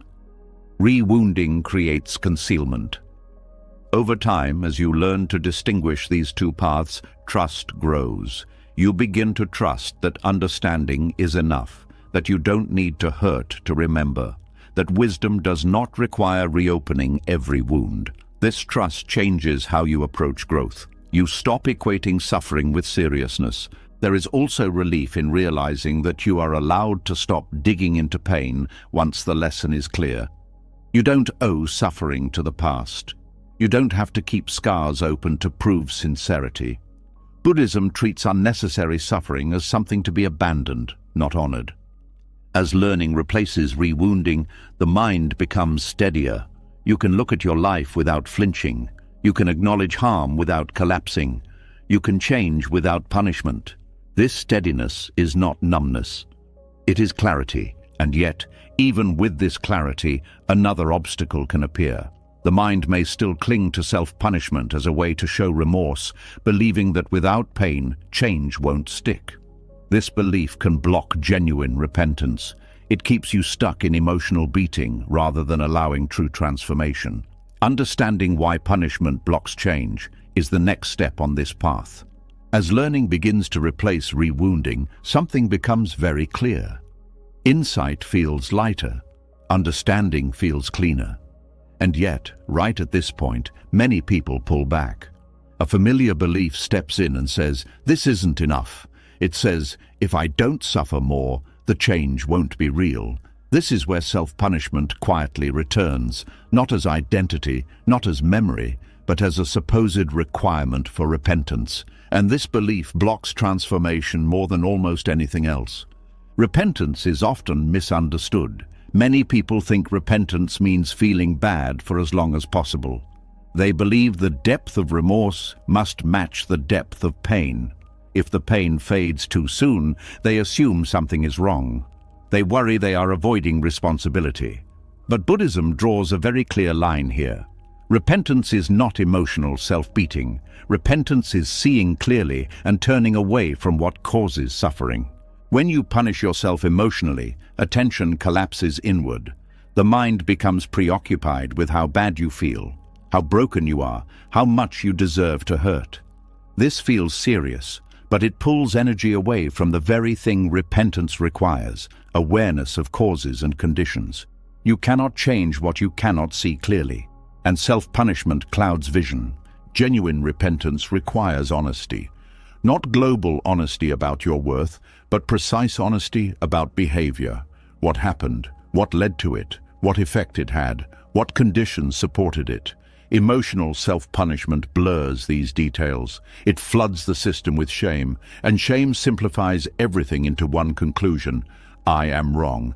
That conclusion feels final, but it explains nothing. When the mind is beating itself, it is not learning. It is surviving. It is trying to manage pain, not understand patterns. Buddhism recognizes this and warns against mistaking suffering for purification. Suffering does not cleanse behavior. Understanding does. Self-punishment also creates fear. Fear of making another mistake, fear of being seen, fear of honesty. And fear pushes behavior underground. When people are afraid of their own minds, they hide from themselves. They rationalize. They avoid. They repeat patterns without fully seeing them. This is why punishment often leads to repetition rather than change. True repentance requires safety. The mind must feel safe enough to look at itself without collapsing. Safety does not mean comfort. It means the absence of threat. When self-attack is present, the mind is under threat. It will not open, it will defend, and defended minds do not transform. Another way self-punishment blocks repentance is by creating emotional debt. You suffer so you feel you have paid something. Once payment is made, the mind feels temporary relief. That relief can be mistaken for resolution, but the pattern remains untouched. The emotional transaction ends, but the behavior does not truly change. Buddhism would say the root cause was never addressed. Self-punishment also shifts the goal of repentance. Instead of aiming to reduce suffering, the mind aims to feel sufficiently bad. Once that feeling is achieved, effort relaxes. This is why some people feel calmer after intense self-criticism. The punishment worked emotionally, but the calm is false. It comes from release of tension, not from clarity. Genuine repentance feels different. It feels sober, quiet, grounded. There may be regret, but it is not dramatic. There is resolve, but not panic. The mind is oriented toward the future, not stuck in the past. Self-punishment traps the mind in what was. Repentance turns the mind toward what is possible now. Buddhism teaches that transformation happens through turning away from unskillful action and turning towards skillful action. This turning cannot happen while the mind is busy attacking itself. Attack freezes movement. Turning requires mobility. Another subtle block is identity. When you punish yourself, you reinforce the identity of the one who did wrong. This identity can feel honest, but it becomes sticky. You may unconsciously act in ways that confirm it. True repentance dissolves identity. It says that action was unskillful, not this is who I am. Without dissolving identity, change remains superficial. Self-punishment also interferes with compassion, and compassion is essential for repentance. Not because compassion excuses harm, but because compassion allows you to see suffering clearly. When you hate yourself, your view of suffering becomes distorted. You focus on your pain instead of the pain caused. Repentance requires attention to impact, not self-hatred. Another way self-punishment blocks change is through exhaustion. Beating yourself is tiring. Over time, the mind becomes depleted. Depleted minds seek relief, often through old habits. This is how cycles repeat. Buddhism emphasizes sustainable effort. Effort that does not burn the system. Self-punishment also creates rigidity. You lock yourself into vows driven by fear. I will never do this again. These vows feel strong, but they are brittle. When pressure rises, they snap. Genuine repentance creates flexibility. It understands that conditions change and prepares for that change. Buddhism also highlights intention. Intention shapes action. When intention is soaked in self-hatred, action is distorted. Even good actions can be tense, performative, or defensive. When intention comes from clarity, action is natural. Repentance guided by clarity produces different energy than repentance driven by punishment. There is also a misunderstanding about humility. Many people believe humility requires emotional pain. They think feeling okay means arrogance. Buddhism disagrees. Humility is seeing reality clearly. Self-punishment is not humility. It is self-centeredness, turned inward. Genuine repentance is humble because it accepts limitation without drama. Another key difference lies in time. Self-punishment lives in the past. Repentance lives in the present. You cannot change the past emotionally. You can only change present causes. Every moment spent beating yourself is a moment not spent adjusting conditions now. Self-punishment also interferes with receiving feedback. When you are already attacking yourself, external feedback feels overwhelming. You may shut down or become defensive. Genuine repentance allows feedback to be received and integrated. It does not need to protect a fragile self-image. Buddhism also teaches that suffering itself is not the goal. Reducing suffering is. When repentance increases suffering without reducing harm, it misses its purpose. Self-punishment often increases suffering in the mind while doing little to prevent future harm. This is why it is abandoned on the path. Another subtle trap is moral pride. Punishing yourself can feel like taking the high road. It can feel like proof of seriousness. But seriousness does not require cruelty. Repentance guided by wisdom is quiet, not theatrical. True repentance also includes forgiveness, but not as comfort, as release.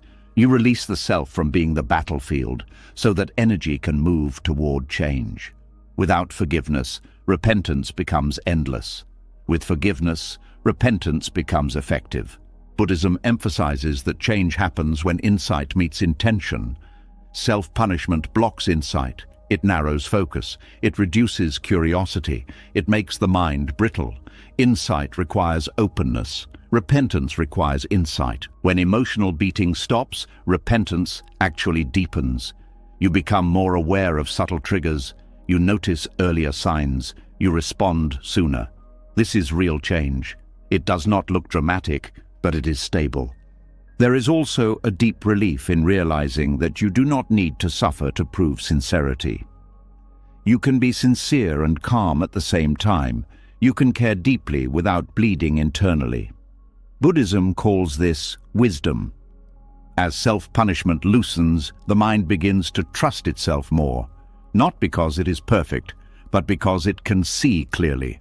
This trust supports ethical living far more than fear ever could. And yet, as this trust grows, another fear may appear, a fear that peace itself is dangerous, that calm feels undeserved, that after long suffering, ease feels suspicious. This fear can quietly pull people back into pain.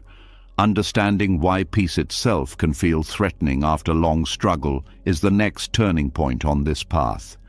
As self-punishment loosens and repentance becomes clearer, something unexpected often happens. The mind does not immediately relax into relief. Instead, a quiet unease appears.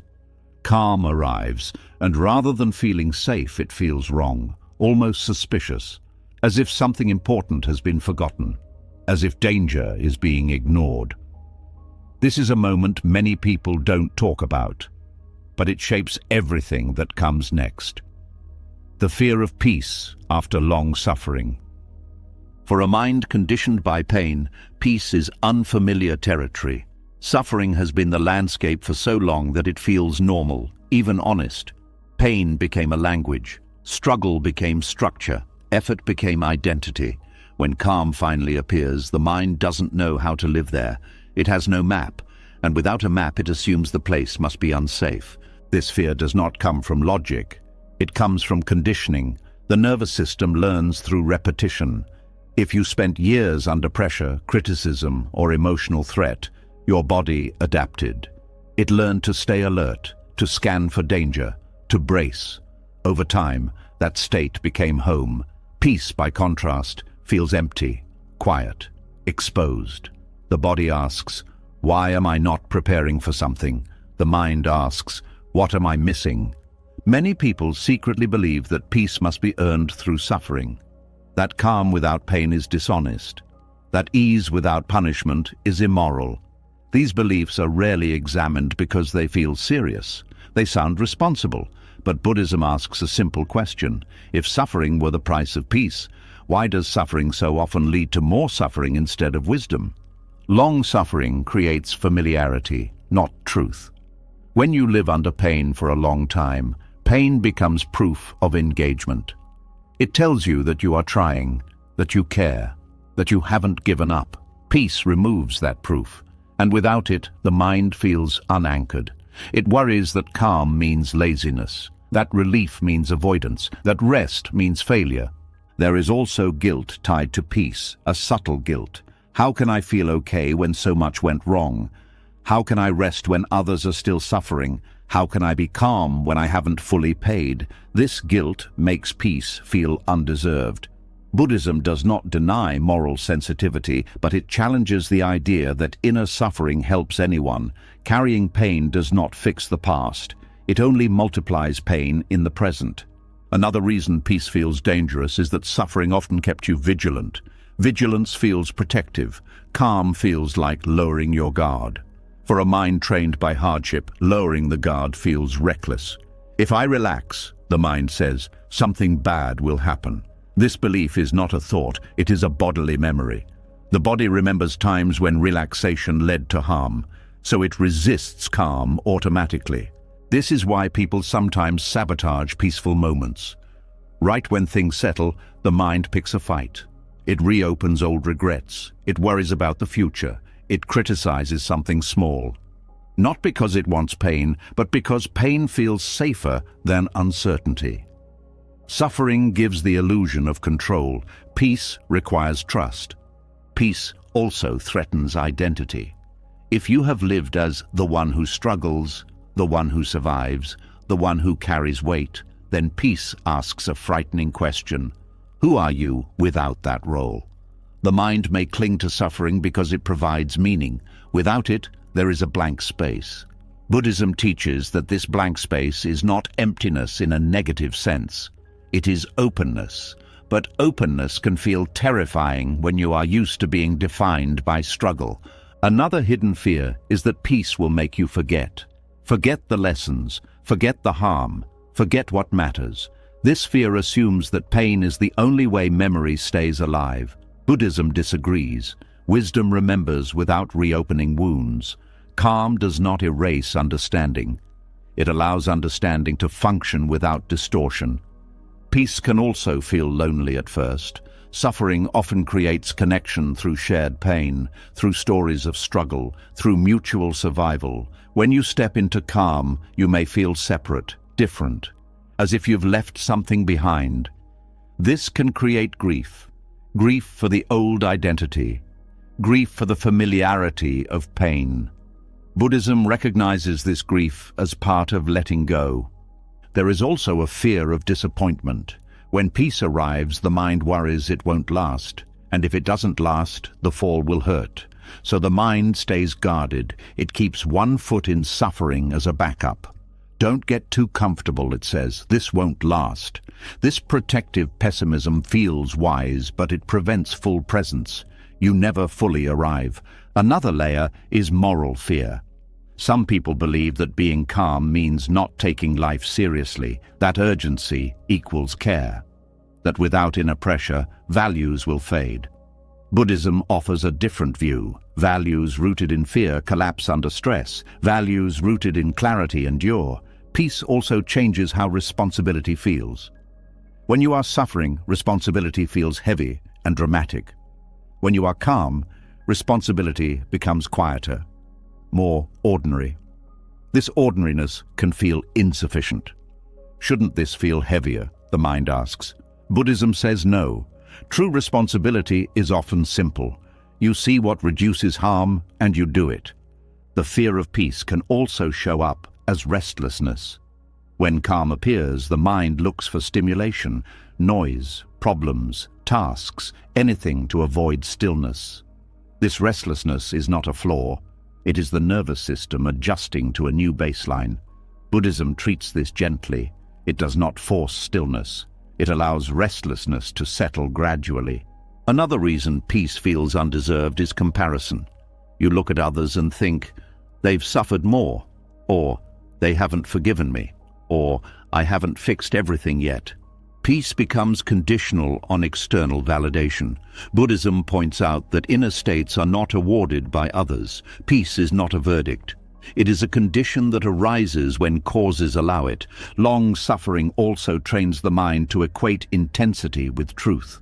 Calm feels flat by comparison. It can feel boring, empty, even meaningless. But this is a misreading. Calm is not the absence of meaning. It is the absence of noise. When the noise fades, subtler meanings appear, but the mind must slow down enough to notice them. Another fear is vulnerability. Peace opens the heart. When you are calm, you are more available to feel joy, love, and connection, and these feelings carry risk. You can lose them. You can be hurt. Suffering keeps the heart guarded. Peace opens it. Opening feels dangerous when you've been hurt before. Buddhism does not force peace. It understands that peace must feel safe before it can settle. Safety comes from repeated experiences of calm without catastrophe. Over time, the nervous system learns that nothing terrible happens when you rest. This learning cannot be rushed. It must be lived. Peace also removes excuses. When suffering dominates, you can explain inaction through pain. When calm appears, you see more clearly what is possible. This clarity can feel confronting. It removes hiding places. Some minds prefer suffering because it justifies staying stuck. There is also a subtle loyalty to pain. Pain may feel like honoring what happened. Letting go can feel like betrayal. Buddhism reframes this. Honoring the past does not require living in it. Learning honors the past. Repetition does not. Another fear is that peace will expose unresolved emotions. Ironically, peace can allow deeper feelings to surface. Grief that was buried under struggle. Sadness that was masked by anger. This can make peace feel like a threat. Buddhism welcomes these feelings. It sees peace not as numbness, but as the ground where emotions can finally move. Peace also challenges the belief that you must be fixed to be okay. It says you can be okay while still changing. This idea can feel radical to a mind trained in self-improvement through pain. But Buddhism insists that acceptance and change are not opposites. Acceptance allows change to happen without violence. As peace becomes more familiar, its fear begins to soften. You start to notice that calm does not make you careless. It makes you clearer. You notice that you still care about others. You still act responsibly. You still learn. The only thing missing is the constant inner tension. And that tension was never wisdom.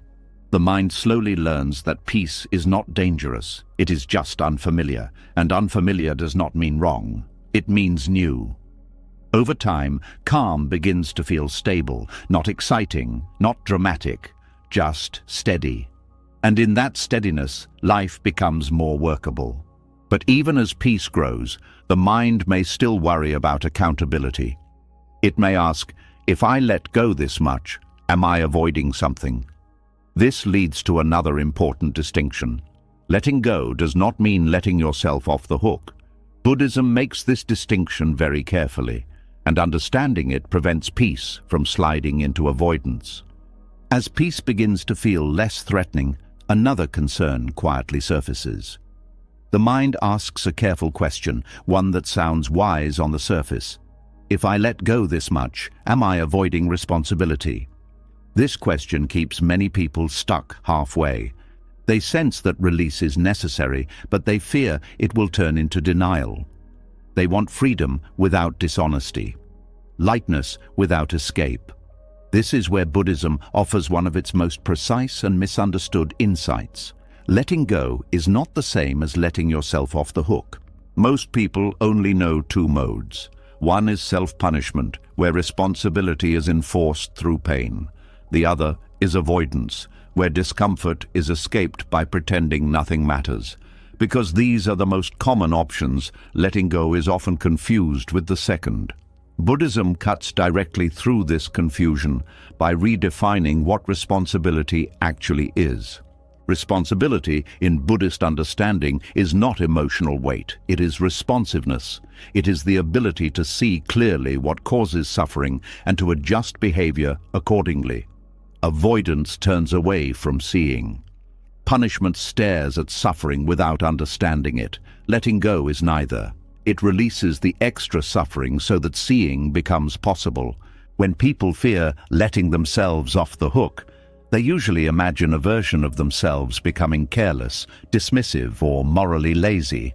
But this image comes from a misunderstanding of how change happens. Buddhism does not rely on guilt to guide action. It relies on insight.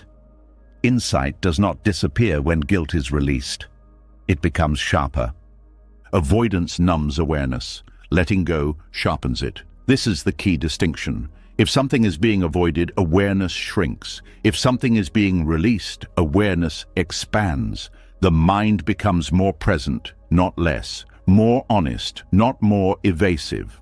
One reason this distinction is so hard to grasp is that many people were taught that pain is the only teacher.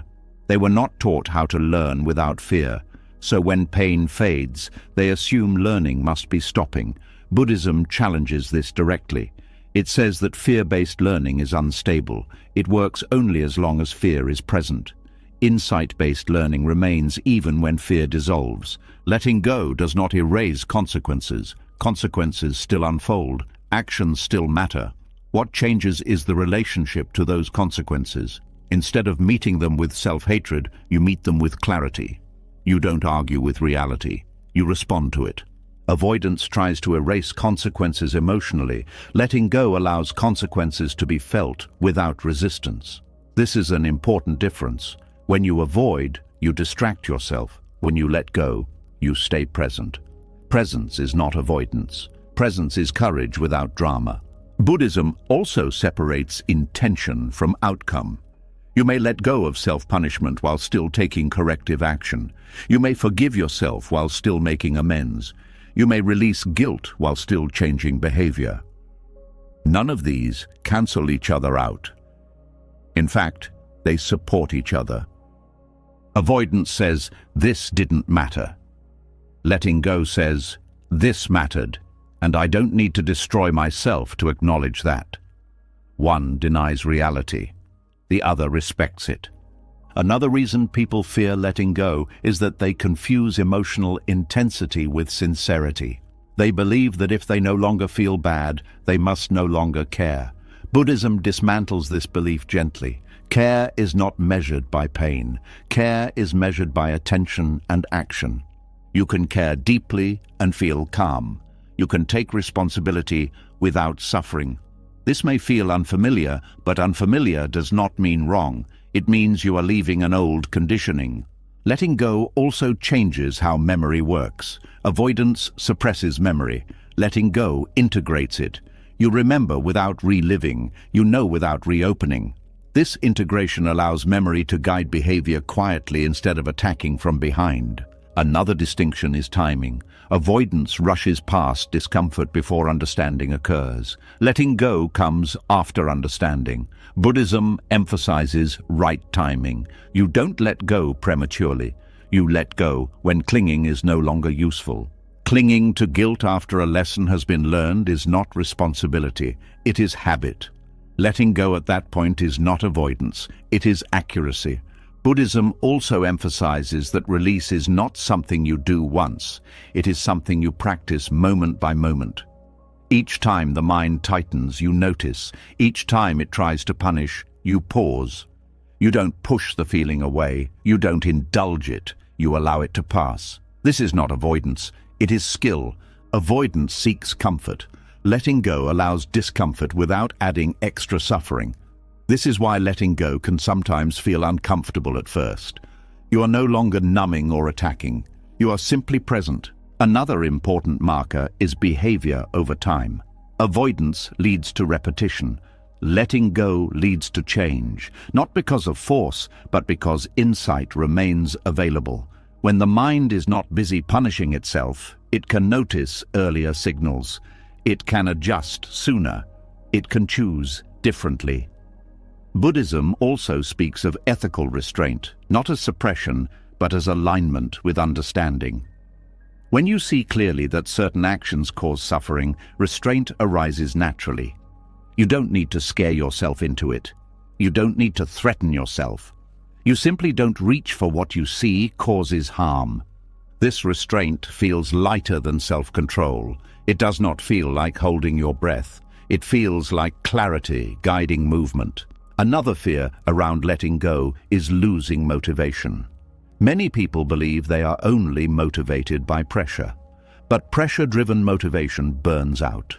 When you let go of punishment, a different motivation appears. Care for well-being, care for truth, care for reducing harm. This motivation is quieter, but it lasts. Avoidance avoids truth. Letting go aligns with truth. This alignment is what gives Buddhism its confidence in release. You are not escaping reality. You are finally meeting it without distortion.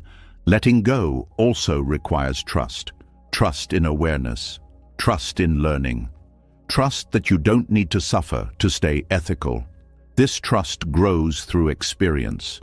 Each time you respond wisely, without self-punishment, the trust strengthens. There is also a humility in letting go. It accepts that you cannot change the past emotionally. It stops pretending that inner suffering repairs outer harm. It focuses on what can actually be done now. This humility is not self-dismissal. It is realism. Avoidance often comes with defensiveness. Letting go comes with openness. You become more receptive to feedback, more willing to admit mistakes, less invested in protecting an image. This openness is the opposite of avoidance. Another way to tell the difference is how you relate to others. Avoidance isolates. Letting go reconnects.